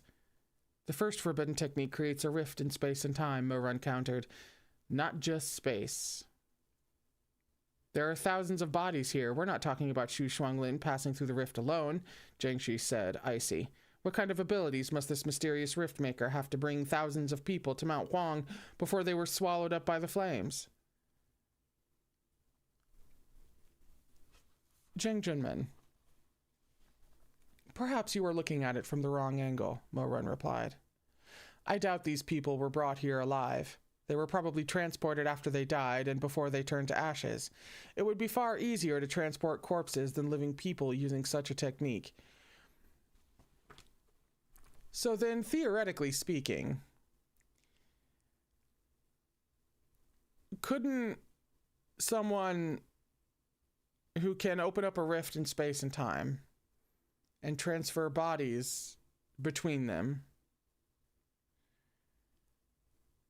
are we absolutely sure that the heaps and heaps of bodies aren't from Taishanjun timeline? And that these are all the bodies of people that Taishanjun laid to waste? Is that a possibility? I think that's a possibility. Oh, Liv said it! Well, if Liv said it.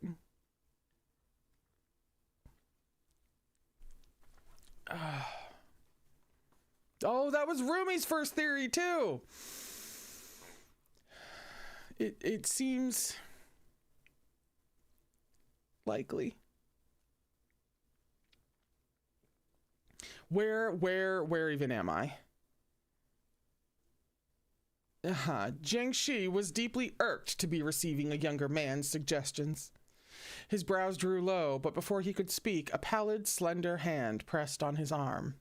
Hua Banan looked at Mo Run with a small smile. Mo Zongshe, you speak with such confidence one might think you saw it with your own eyes. But what proof do you offer? Mo Run hadn't expected a master healer such as Hanlon the Sage would be the one to step forward. He blinked in surprise. No one could know better than Hua Zongshe whether these corpses are burned or rotten. Hua Banan cast a glance over a pile of corpses sprawled on the ground. Their legs had been cut off, preventing them from getting up to fight. He looked back at Mo Run and replied indifferently, Even if they were burned, how would it prove they are from Lin Yi? Mo Run's dark eyes fixed unfalteringly on him. It's a mere guess. If Hua Zongshe finds it preposterous, perhaps he could propose another method by which Shu Shuanglin could have brought thousands of corpses to Mount Huang without any sect taking notice. Well, we have a theory. Hua Banan laughed lightly. I'm not familiar with dark techniques. I'm afraid I wouldn't know. The crowd fell quiet. These words from Hanlon the Sage cut straight to the heart of the matter. Ever since Mo Run had begun speculating on the purpose of the adult and larval soul eaters, many had felt a creeping unease, the hairs on the backs of their necks rising. As the saying went, it took one to know one. Most of the... Hello? Hello. There we go. I somehow flipped like 3 pages. That was weird. Most of the cultivators present were hardly naive or innocent. They had noticed the key problem right away. How had Mo Run come up with such a frightening, fleshed-out theory so quickly? He couldn't be an ally of Xu Shuanglin. Otherwise, he wouldn't put these ideas out in the open. Had the apparently upright and honorable Mo Zongshe secretly dabbled in dark magic? Had he perhaps even mastered such techniques? Huabinan's gauze veil fluttered. When it comes to divining Xu Shuanglin's thoughts, he smiled. My intuition cannot compare to Mo Zongshe's.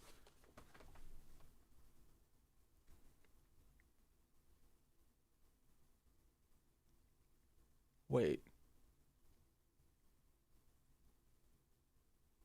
Wait. Wait. Wait. Wait. Wait.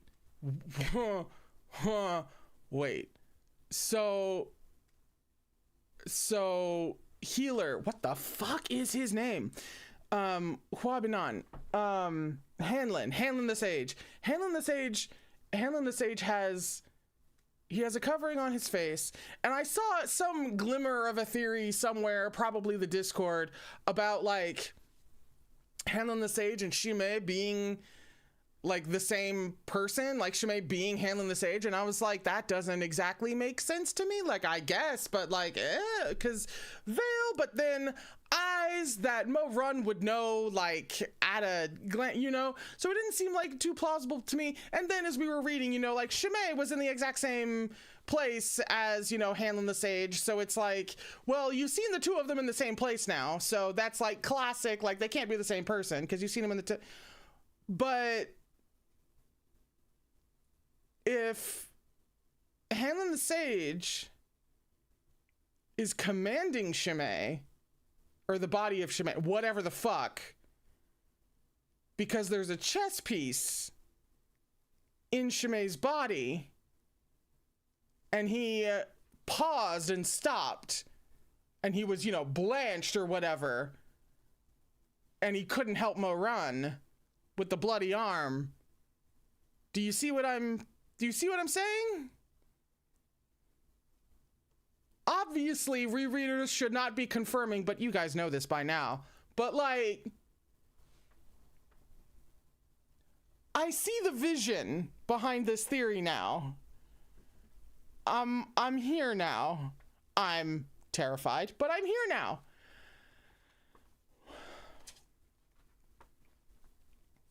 I also don't know why Love Bunny is like, I have no idea where this came from, but okay, sure. Yeah, I don't know where the greater idea of Shimei being Hanlon the Sage came from. I literally just saw it at a glance. So if somebody else knows where that theory came from in the first place, I would also be, Liv, again, it was Liv. Just ask Liv. Liv knows where it came from. Liv knows all.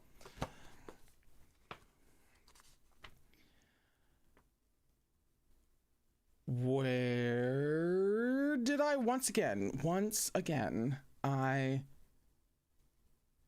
am utterly lost. Aha. Words of defense. Oh, I'm gonna go back a little bit just in case. Huabinan's gauze veil fluttered. When it comes to divining Xu Shuanglin's thoughts, he smiled, my intuition cannot compare to Mo Zongshe's.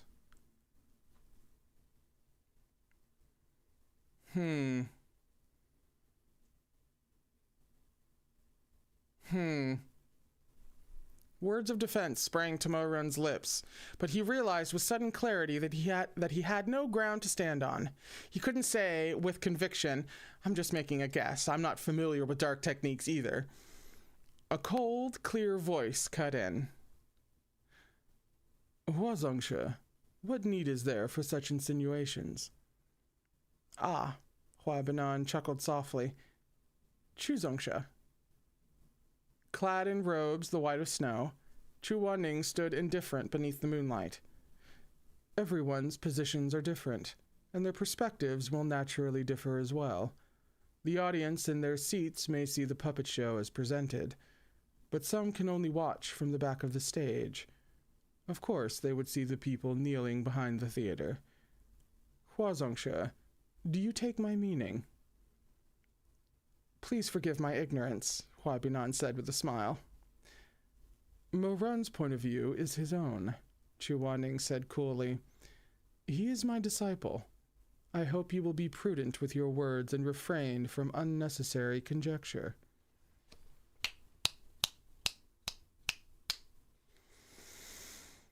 Hearing Chu Wanning express such steadfast faith in him, Mo Run tasted bitterness in his throat. Shizun, he muttered. Hua Binan looked at Chu Wanning as though he would say more, but seemed to think better of it. Still smiling, he retreated into the depths of Guyea's contingent. See, now y'all having me eye Hua Binan. Jiang Shi had recovered from his earlier embarrassment, but his expression was still unsightly. Whether it's true or not, let's climb to the summit before we say any more, he said coldly. And so the crowd ascended to the top of the mountain. There, they found nothing save for a massive spell array with spheres of red light bubbling from its center. The instant Mo Run saw it, his heart sank, and his fingers grew numb with cold. It was the shared heart array.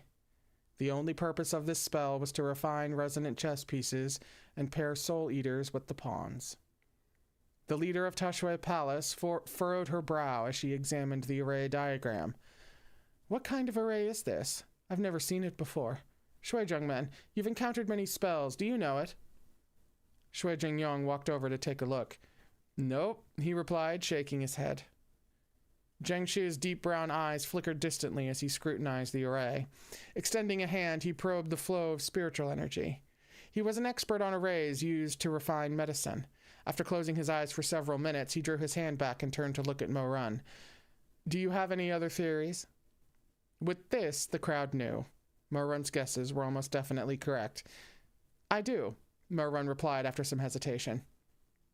Speak, then. This technique is based on adult insects and their offspring. It will be just as I said before. One insect is on stage and the other is backstage. However many Zhenlong chess pieces Xu Shuanglin made here, there should be an equal number of bodies wherever he is that obey his commands in the same way. Mo Run paused before reaching the most important point.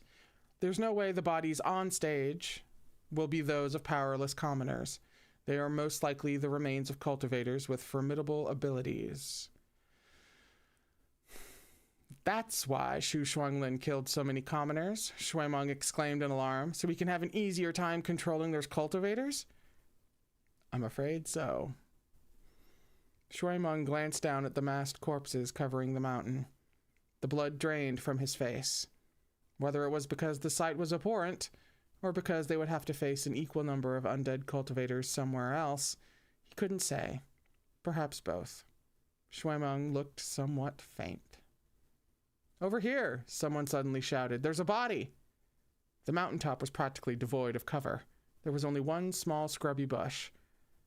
And just then, an observant cultivator had noticed a scrap of white fabric peeking out from beneath it. What? That was the end of the chapter. We're on page 303 for chapter 205.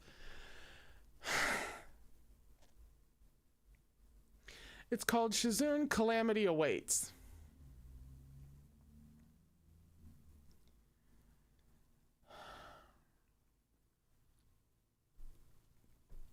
Where? Oh, no, that's right. I didn't bring my phone in here. Why would I bring my phone in here? I was going to check, to double check exactly how long it was going to take the wife at the dojo today. But instead, okay, hang on. But instead, oh yeah, this chapter's only a few pages long. And then, because I had us going to 206 today. Can somebody, this is a very silly favor, but can somebody check the description of this stream real quick and tell me which chapter I had us ending on? Did it go through 206? Does it say through 206? Or am I... insane. 206? Okay. So then that's like another 20 pages or what have you. That sounds about right. And if we wind up ironically reading more than usual on this, the most chaotic of streams, then that's fine. That's fine. Okay. So we will indeed be reading through 206.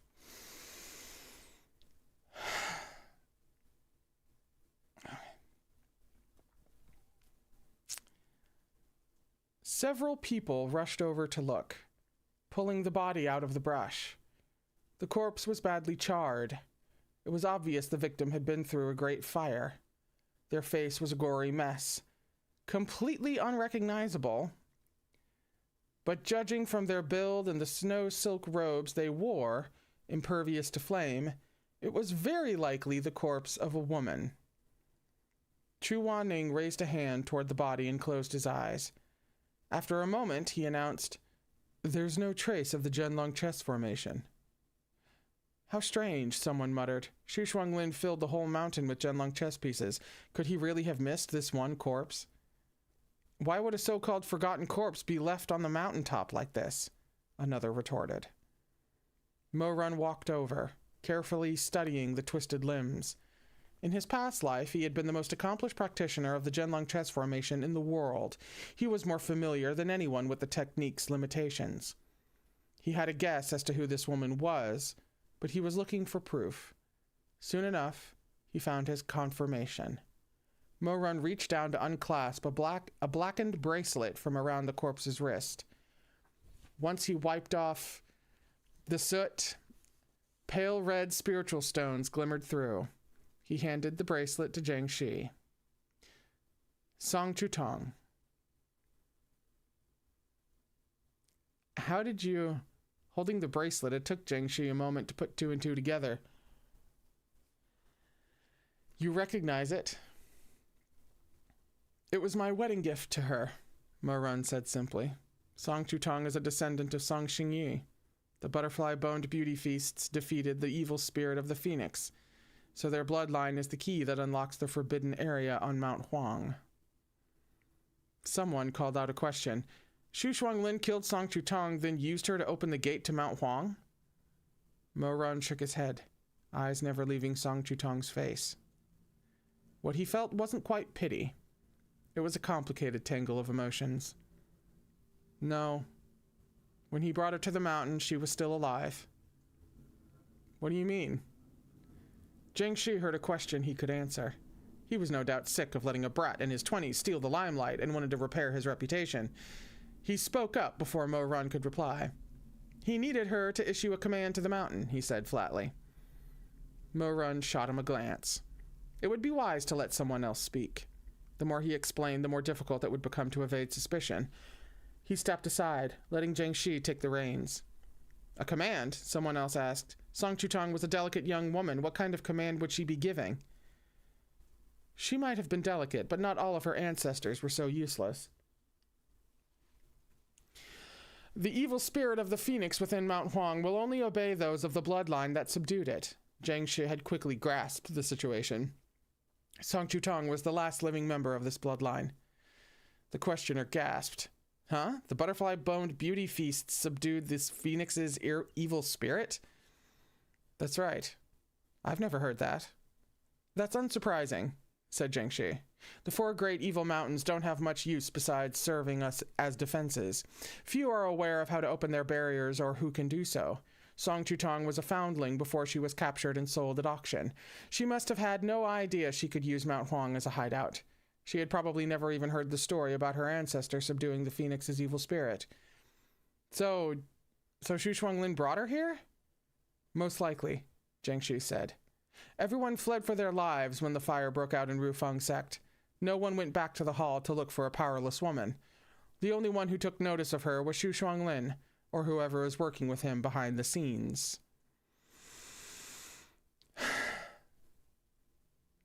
Nearby, Shui Jingyang nodded pensively.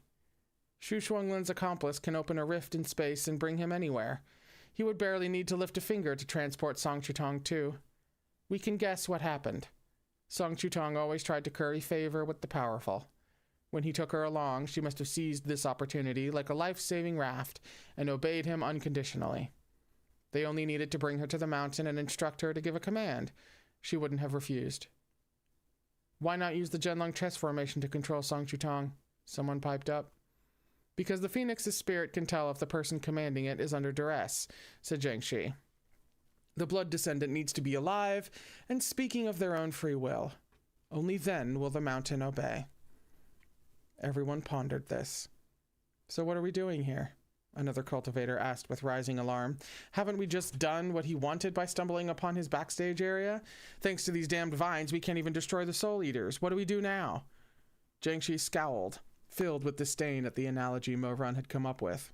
Still, he replied, We'll look for the stage, and then we'll destroy Shu Shuanglin's puppets. Mo Zongsha. Mo Run had taken himself off to the side, listening with his arms crossed. Now he jumped slightly. What is it? Mo Zongsha, your explanations earlier were quite logical, Zhang Shi said cryptically. Allow me to humbly ask one more thing. Where do you suppose we should look for this stage? Mo Run hesitated. Shall we try Jiangui? Try what? Mo Run cleared his throat.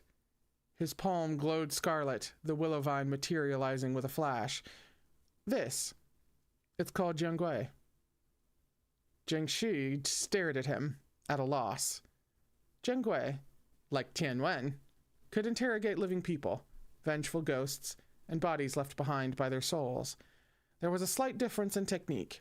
Interrogating people and corpses involved making them physically speak, while interrogating ghosts involved communicating directly with their souls. Song Chutong had been dead for over a month. Her souls were long gone. But as luck would have it, yin energy was abundant on Mount Huang, so her corpse hadn't yet decomposed. Jiangui. Interrogate.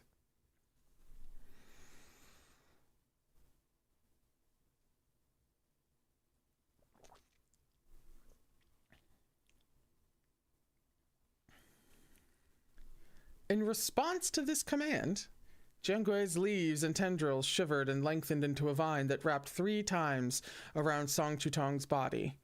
Her corpse began to glow a dazzling red. As scarlet lit the depths of his eyes, Mo Run ventured in a low voice, Was Shu Shuanglin the one who brought you here? Song Chutong's features, disfigured by char, didn't move. Is it not working? Someone asked timidly. Narrowing his eyes, Mo Run tried again. Was Shu Shuanglin the one who brought you here? No response. Mo Zongsha is too green after all, Zhang Shi said. Maybe your Shizun should try. But at that moment, Song Chutong began to move. Her motions were stiff and slow, but the shake of her head was unmistakable. It wasn't Shu Shuanglin? Shui Jingyan exclaimed. Mo Run gripped Jiangui, tendons protruding from the back of his hand. Did you get a clear look at the person who brought you here? After a few heartbeats of silence, Song Chutong opened her mouth. But instead of words, what came out was a massive, slippery, coiled snake. It dropped to the ground and slithered away, hissing. Okay. Let's all take a break to be nauseous for a few seconds. Oh.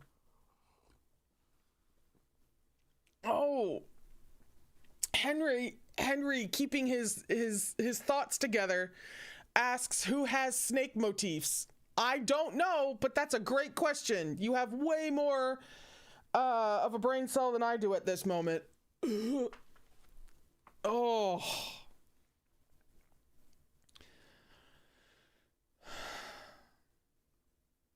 Now we're looking for a snake bitch. We've been looking for a water bitch, and now we're looking for a snake bitch too? A Guyue disciple recognized it immediately. There was a speech-swallowing serpent in her stomach. Speech-swallowing serpents were non-venomous, dark creatures covered in spiritual scales. They could live in a human's innards for more than 20 years. Many sects in the upper cultivation realm used these serpents. They fed them to their shadow guards. Such guards could only speak the truth to the serpent's master. To anyone else, they must lie or speak in a mixture of lies and truth. A word out of line and the serpent would awaken from slumber to rive their faces, break their necks, and devour their tongues. How long has this been in her? Oh my fucking God, has she just been having to lie about shit? What is happening? Also, thanks. I fucking hate it.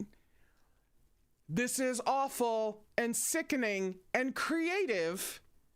And I'm making a mental note should I need inspiration for something fucked up in a story in the future, but I fucking hate it.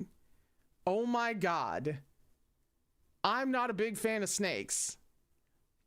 Have you seen that meme where there's like 3 gigantic fuck off snakes in like a hallway? And they're like, if you go through the door at the end of the hallway, you get $1 million. Can you do it? No. And not because I don't want $1 million. Not even that I wouldn't necessarily try, but there'd be no point in me trying because after I said yes to trying, I would faint. Body would take over. I don't like snakes. All right?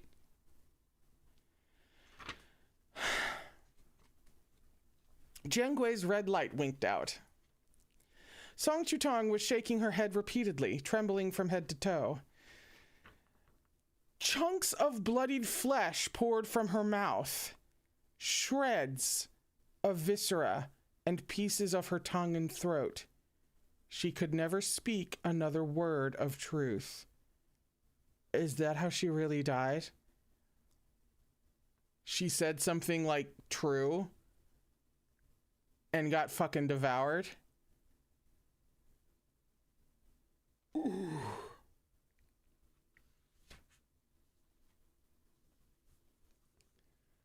The crowd looked on, stricken.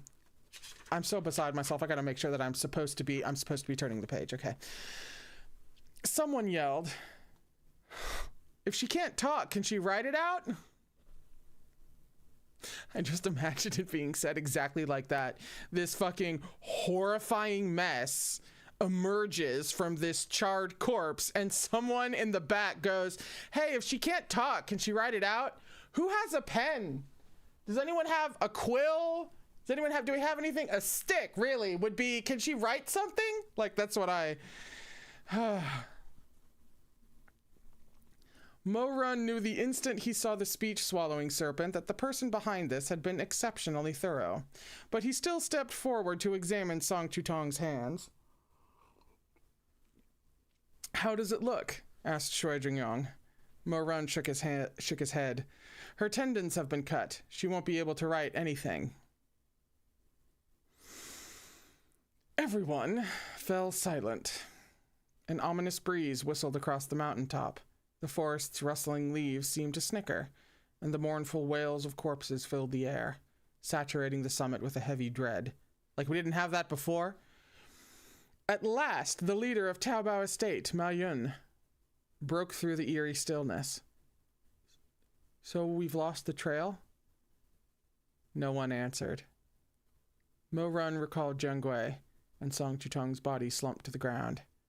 Within seconds, vines snaked out of the soil to wind around their mistress's corpse. When they covered her completely, they dragged her into the bush again as if to protect her. Oh, it's the creepiest fucking shit I've ever heard. Why had Shu Shuanglin and his collaborator not simply destroyed Song Chutong's body after killing her? Why had they gone to the trouble of severing her tendons and feeding her a speech-swallowing serpent? Once he saw the vines, Mo Run understood. Mount Huang obeyed butterfly-boned beauty feasts in life and death. As long as the corpse of its mistress remained on the mountain, the phoenix's evil spirit wouldn't allow anyone to destroy it or burn it to ashes. Mo Run didn't know what to feel. He thought of how he had died in the past life. No one had been left to tend to his remains. He had lain himself down in the coffin within that freshly dug grave. On reflection, this had been rather pointless. The rebel army that had stormed up the mountain would never have left his corpse intact.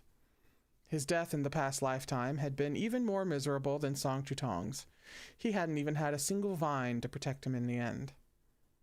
Some of the assembly had begun to chatter amongst themselves, frowning and debating on how to proceed. Others, such as Jiang Shi and Chu Wanning, were lost in thought with their eyes closed. Mo Run, too, closed his eyes, mentally sorting through what he'd seen. This ruthless approach reminded him too much of his past self. Perhaps that was why he found it easy to guess what Xu Shuanglin would do next. In his mind's eye, he seemed to see Xu Shuanglin pacing barefoot in his courtyard, farewell to 3 lifetimes, brooding over a problem. Without sufficient spiritual energy, how could he control a massive army of undead cultivators? Suddenly, an idea. The shared heart array. He could kill an equal number of commoners and yoke them to the cultivators. It was no different from making puppets dance. They would all do his bidding. Where was the safest place to execute such a plan? One of the 4 great evil mountains. What if he couldn't open Mount Huang's barrier? He would bring Song Chutong with him. The clues linked up, one after another. Mo Run's eyes darkened as he followed them to the end. Where would he get the commoners' bodies? He would burn Lin Yi to the ground. These were only guesses, yet every piece fell into place. Flecks of light dispersed and gathered in his eyes. He felt like he was Xu Shuanglin, and Xu Shuanglin was him, standing at the summit of Mount Huang, eyes roving frantically over the sea of corpses below. The picture grew sharper and clearer, until he hit a snag. If he were Xu Shuanglin, and had accomplished all of this, wouldn't he then build his stage and put on the puppet show he had been working so hard to bring to life? Where would this stage be? Where could he find an untold number of corpses belonging to the strongest cultivators? Where could he find protection if he weren't discovered? The sky, slowly brightening with the light of dawn, seemed to go dark once more. Mount Jiao, he mumbled. Jiang Shi cast him a sidelong glance. What? Mo Run's face had gone pale. He looked to the east, fury burning through him. Mount Jiao, the hero's tomb. His stage is the hero's tomb on Mount Jiao. Look how many commoners' corpses Xu Shuanglin obtained from the calamity in Lin Yi. There's no other way for him to get his hands on the same number of high-level cultivators. It has to be the hero's tomb.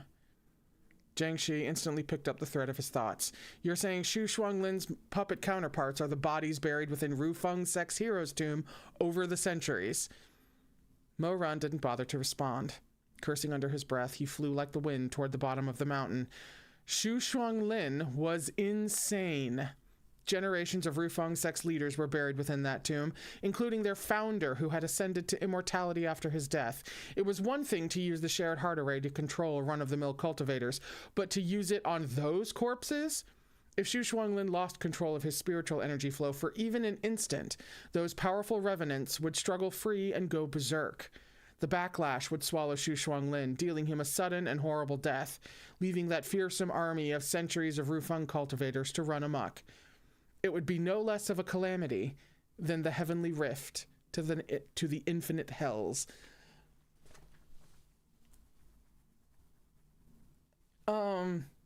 Shit's fucked, guys. We're in trouble. We're in danger. That was the end of the chapter, by the way. There's, also, I can imagine, potentially, because, you know, if Xu Shuanglin loses control for even a second, he's toast. That's it.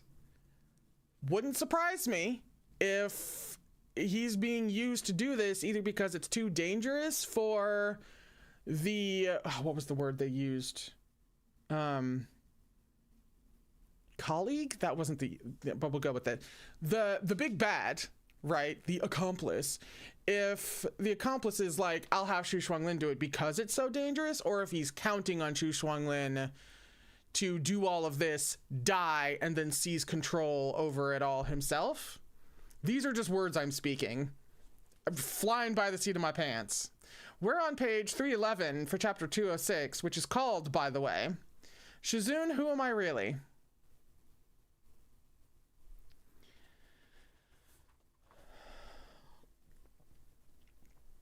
Mo-Run flew over the roiling sea of corpses, racing toward the base of the mountain.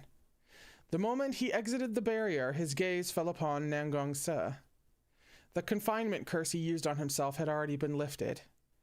Yuang-shi was on one knee next to him, helping him bandage his wounds as Mei Hun Shui sat calmly on the ground between Jiangdong Hall and the two of them, his expression chilly. A zither sat before him, notes flowing like water as he plucked its strings. We're alive for the moment. Mei Han Shui was a senior direct disciple of Kunlun Tashui Palace's leader. He was known as an elusive figure, with strange martial skills and unpredictable tactics. One moment, he was perfectly upright and proper, and in the next, he would pull out some bizarre dark technique. They're making me suspect everyone.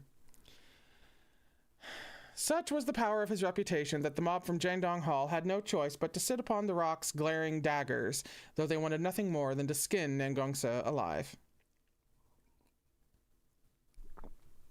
As soon as Mei Han Shui spied Mo-Run, he lifted his fingers from the strings. He stowed the instrument, rose to his feet, and nodded respectfully. How are things on the mountain? Shit's fucked! We're screwed! The whole thing was fake, Mo-Run replied.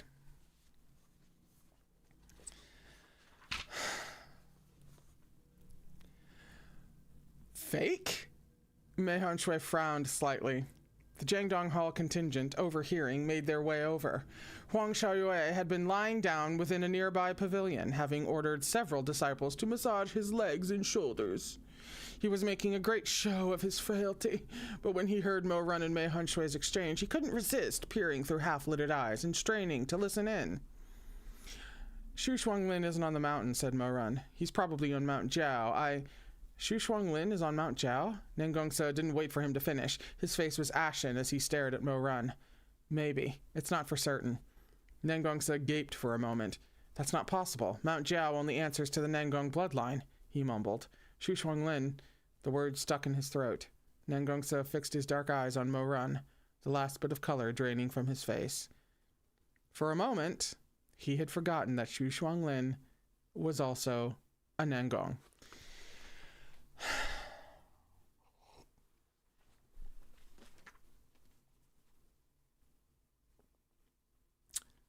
Many years ago,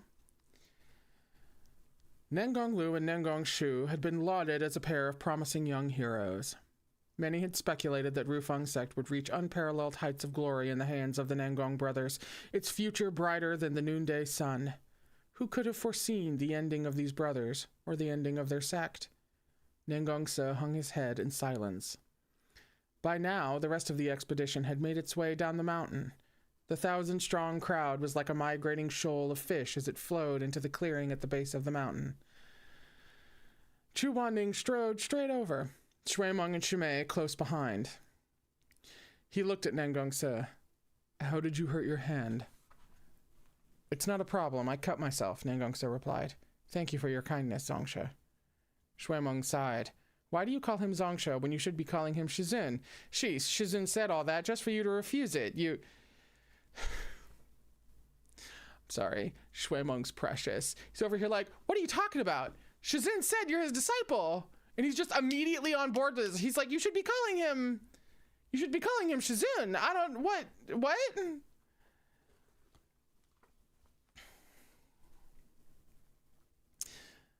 I never took a teacher, Nangong-se said through dry and cracking lips. None of my education has come from studying with Zongshe. You needn't take my mother's request to heart. Chu Wanning looked at him in silence. My apologies, but I don't even remember those 3 bows. Before Chu Wanning could reply, he spotted Zhang Shi and several other sect leaders approaching with their retinues. Chu Wanning was unaccustomed to speaking of such private matters in public. He pursed his lips and didn't press the issue. Reaching into his Chankun pouch, he handed a small jar of salve to Nangong-se. Put this on every day. In 3 days, your wound shall heal. Chuaning is straight up gonna be like, it doesn't matter that you don't remember, Babi. That doesn't matter. What matters is, you're my duckling. That's just the fact of things. So, take that for what it's worth. You, mine. Shizun, disciple. You got it? We good? We just need an opportunity to do that.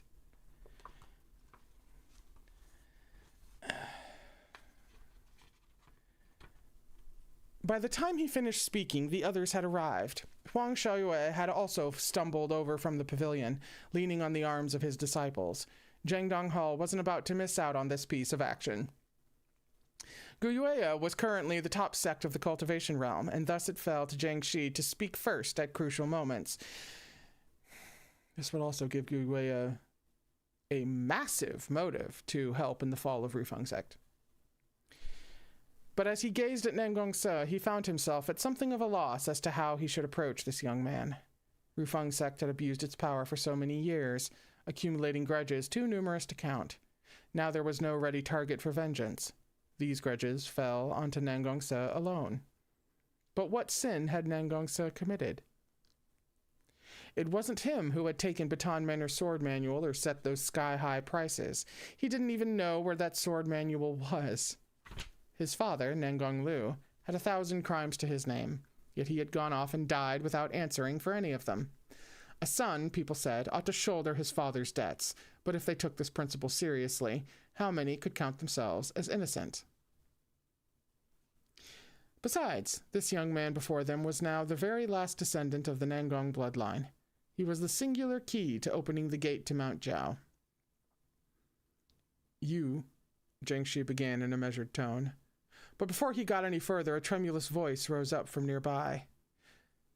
Nangong Shiju, you must come with us. The originator of these troubles should be the one to resolve them. You mustn't ignore or brush off the scandals Rufeng sect has left behind.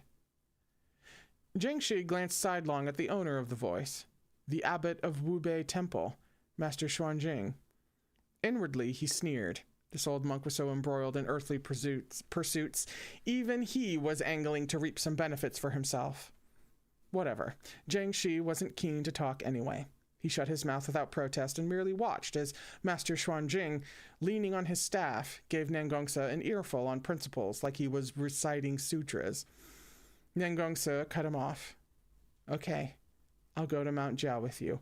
No! How about no? How about we don't? How about we keep everybody away from Mount Jiao except maybe the obscenely powerful protagonists?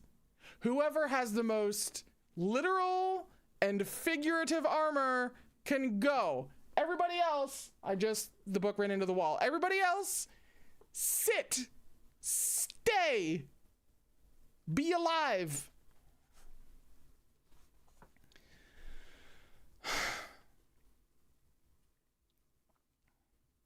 Master Xuanjing hadn't expected him to agree so readily. Blinking in surprise, he put his palms together. Amitabha, surely Buddha will forgive some of your sins upon seeing that you readily accept reason. Nangongse looked as though he wanted to speak, but held his tongue. From his quiver, Now Bajin let out a whimper and tried to clamor out. Nangongse expressionlessly shoved him back in. I will go to Mount Jiao in hopes that I can prevent centuries of Rufeng sect's disciples from suffering the indignity of becoming puppets to serve another's evil whims, he said, restrained. Nevertheless, I appreciate the master's kind intent in pointing me down the righteous path.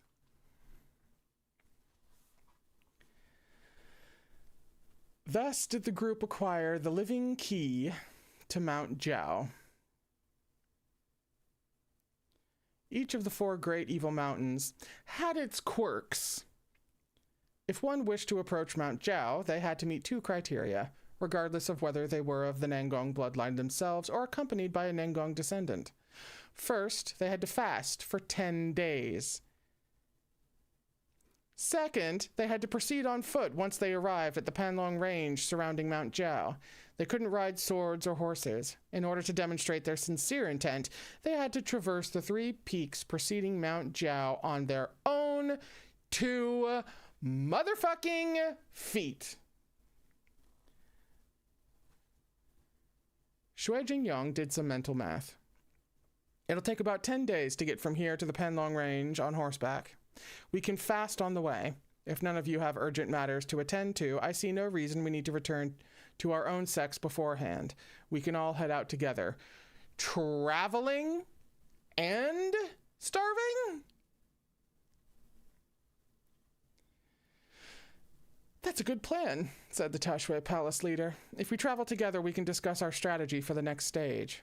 The only thing is, there must be at least 3,000 people here, Shui Jingyong pointed out. It might be tricky to find enough horses. I should have enough horses in my estate for everyone. A frail voice called out from the crowd, and a hand shot into the air. All eyes converged on a slight, mousy-looking man with a shrewd look about him, attired in luxurious crimson robes with a scrolling black cat motif embroidered onto the hems. Ma Zhuangzhu. Jiang Shi's brows shot up. The man who had spoken up was none other than Ma Yun, the master of Taobao Estate, one of the 9 great sects of the upper cultivation realm. In that copy of the God-knows-what rankings that Shui Meng had once bought, he was named 3rd richest, though he was due for a promotion to the 2nd spot now that Nengong Lu was dead. As rich men went, Ma Yun seemed much more down-to-earth than Jiang Shi, with the solicitous demeanor of a salesman. These 2 men had acquired their fortunes through quite different means. Jiang Shi was ruthless and undaunted, with many priceless treasures to his name. His domain was the black market. Master Ma, on the other hand, had established a network of delivery outposts large and small throughout the cultivation realm. Every sort of parcel and shipment passed through these outposts, and they also leased spiritual horses, boats, and carriages. Taobao Estate specialized in manufacturing various swift vessels and vehicles, and breeding herds of spiritual beasts of burden. Because he dealt in so many areas, people like to call Ma Zhuangzhu a jack of all trades, or for short, Jack Ma. As their gazes met, Jack Ma quailed a little at the aloof, icy expression on Jiang Shi's face. Meekly shrinking back, he said, "Or perhaps we should go to Rainbow Isle. I'm sure Jiang Zhengmen has more horses than me in his banner." Everyone stared. Jiang Shi was momentarily speechless as he took in Ma Yun's wrinkled smile. "I was just expressing my gratitude for Ma Zhuangzhu's generosity, that's all," he eventually replied. "We're not far from Taobao Estate.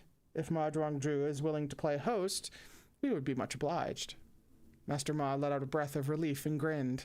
"Then let's all head toward my humble estate. The hour is late. We might as well stay the night and set out in the morning." Taobao Estate was located atop Gu Mountain, on the shores of Hangzhou's West Lake. Despite its name, Gu Mountain was better described as a sloping hill. It took less than an hour to reach the summit. "Here we are," Master Ma crowed. He walked up to the main gate, brilliant with red lacquer, and dispelled the protective barrier with a wave of his hand. "Welcome, one and all." The various sect leaders were consumed by worry and impatience after the events on Mount Huang. Only Master Ma had recovered his easy demeanor so quickly, flashing a warm smile at all his guests. Many exchanged glances and snorted, but no one said anything much. The crowd poured through the Great Barrier into Taobao Estate. The sect leaders went first, then the elders, then their direct disciples, and finally the rest, like a massive tide. "What the hell is up with Jack Ma?" Shui Meng muttered to Mo Run. "His smile gives me the creeps. Do you think he might be working with Xu Shuanglin? Is he leading us into a trap?" Mo Run paused. "He's not." "How are you so sure?" "The leaders and top cultivators of the 9 sects are all here, and everyone's on guard. If he's really working with Xu Shuanglin, he'd accomplish exactly nothing by bringing us here. He'd only blow his own cover." "Then why is he so giddy?" Mo Run heaved a sigh. "Because he's about to make a fortune." "A fortune? Won't he be in the red after this?" Shui Meng asked, bewildered. This son was just like his father. He had no business acumen to speak of. Everyone at Xisheng Peak knew the story of how Madame Wang had once asked the young Shui Meng to get change for a silver leaf from a roadside peddler. The child had come back with only a kite and 3 greasy copper coins. In other words, he'd been painfully ripped off. But Shui Meng thought the little kite very pretty and was highly pleased with his transaction. How could a young master like him understand the workings of Jack Ma's opportunistic mind? He was still baffled even after thinking it over for a while. Did you miss here? He said he'd let us borrow horses, not rent them to us. If he's giving out stuff for free, then... They were approached by a low-level disciple in charge of guiding the guests to their rooms. Mo Run waved a hand in Shui Meng's direction, signaling for his silence. The two allowed the beaming disciple, outfitted in a short pink coat, to lead them to the courtyard where they would stay the night. The guest courtyards were all at the periphery of the compound and housed 6 people each. As dusk fell, Mo Run stood before the window in his room, gazing out at the cool umber of the distant mountains and the ripples grazing the surface of West Lake. Since coming down from Mount Huang, Mo Run had been consumed by anxiety. Now, with the door closed, he finally let that fretful energy rush out. As he gripped the window ledge with one hand, his other subconsciously fidgeted with a small, warm object he had picked up somewhere. The Jiangnong scenery was lovely as ever, but Mo Run found himself unable to appreciate it. Had anyone else caught sight of his face in that moment of sunset, they would never have believed the man they saw was the righteous and honest Mo Zhongshe. That face belonged to the past life's Emperor Taishanjun. It was etched with malice, irises pierced by the red light of the dying sun. As the sky darkened, Mo Weiyu's features began to warp. The existence of another reborn person working with Xu Shuanglin sent tremors down his spine. He felt as though a knife was pressed to his throat so tightly the edge had broken skin, cutting into his flesh, letting blood seep out. But the wielder didn't press the blade down, and Mo Run couldn't turn to look at them.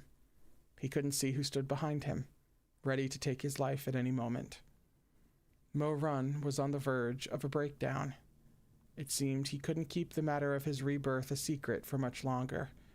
If the truth came out when they got to Mount Jiao, what should he do? What would his aunt and uncle think of him? What about Shimei, Shui Meng, and Chu Wanning? What about Chu Wanning?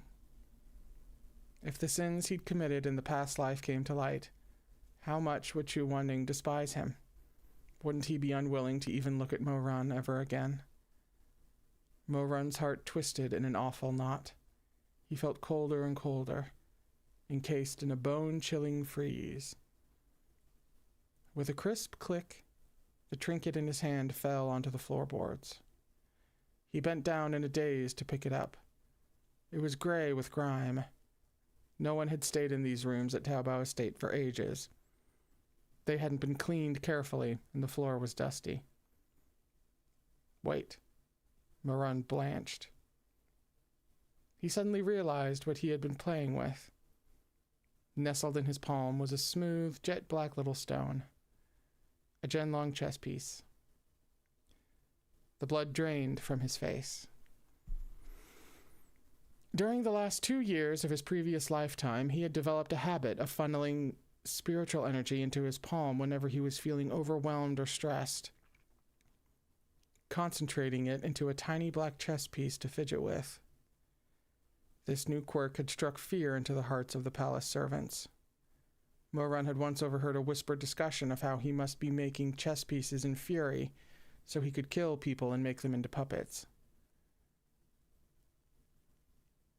Aren't you terrified His Majesty might use those Zhenlong chess pieces he's always playing with? To tell you the truth, I'd rather see him play with human skulls than those things.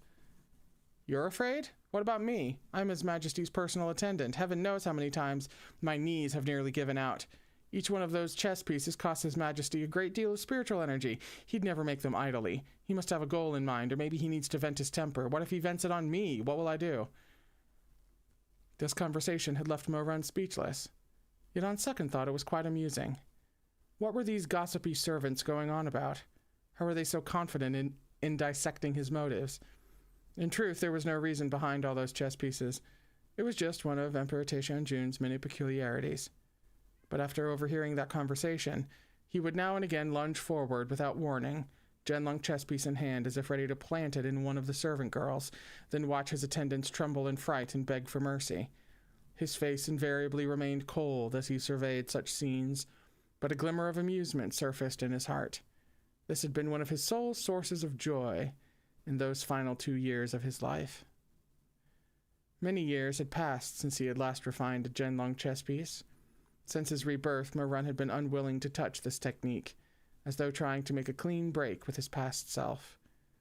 8 years had passed in the blink of an eye. He thought he would have forgotten the technique by now, that his lips would no longer know the shape of those incantations. But he saw now that he couldn't escape. There was evil sown within his very soul. As he stared at that black piece, his hand shook uncontrollably. He was swallowed by despair. All of a sudden, he didn't know who he was. Was he Taishanjun? Or was he Mo Zongzhe? He didn't know where he was. Was he on the banks of West Lake? Or the hall of Wushun Palace? He couldn't tell dreams from reality. He couldn't stop trembling. That tiny black chess piece was as heavy as a nightmare, like a spot of filthy blood the color of soot. Manic laughter echoed in his skull as a voice shrieked, "Mo Wei-yu! Mo Wei-yu, you can't escape. You can't run away. You'll only ever amount to evil, only ever be a vengeful ghost. You're a scourge upon this world, a scourge." Someone rapped on the door. Mo-Run came back to the present with a jolt. He was drenched in cold sweat, fingers closing around the chess piece. He snapped. "Who is it?" "It's me," called the voice outside. "Shuemeng."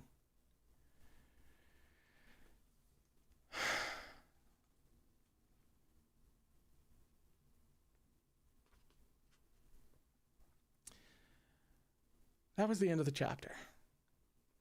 We'll be on page 323 for the most baity title I've ever seen in my entire life. Chapter 207 is called Shizun, There's Something I Want to Tell You. She thinks she's funny.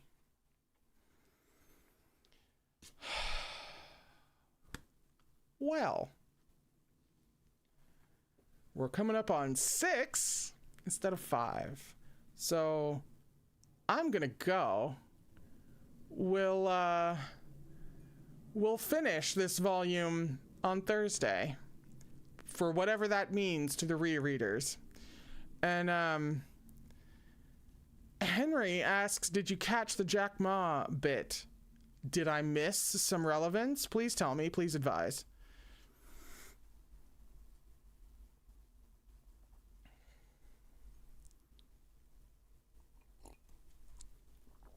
Or here, please advise, because I think I just heard the wife get home. Please advise down in a comment as to the whole Jack Ma thing. And I'll see you guys on Thursday. I am so deeply overwhelmed. There's almost too much to talk about in the book chat on Thursday, really. But I'll be there. Maybe by then I'll have sorted things out. Did I even put the bookmark in there? Okay, I did. I will see you guys on Thursday. This was a wild fucking stream. If you've been here from beginning to end, you get bonus points. And I will see you on... Oh, yes, I will share the theory that I've been talking about in the spoiler channel on the Discord. And I'm gonna collapse. I love you very much. I hope the start to your week has been a good one. I hope you have a lovely week in between now and Thursday. And I will see you then for how this volume ends. Please remember to take care of yourself.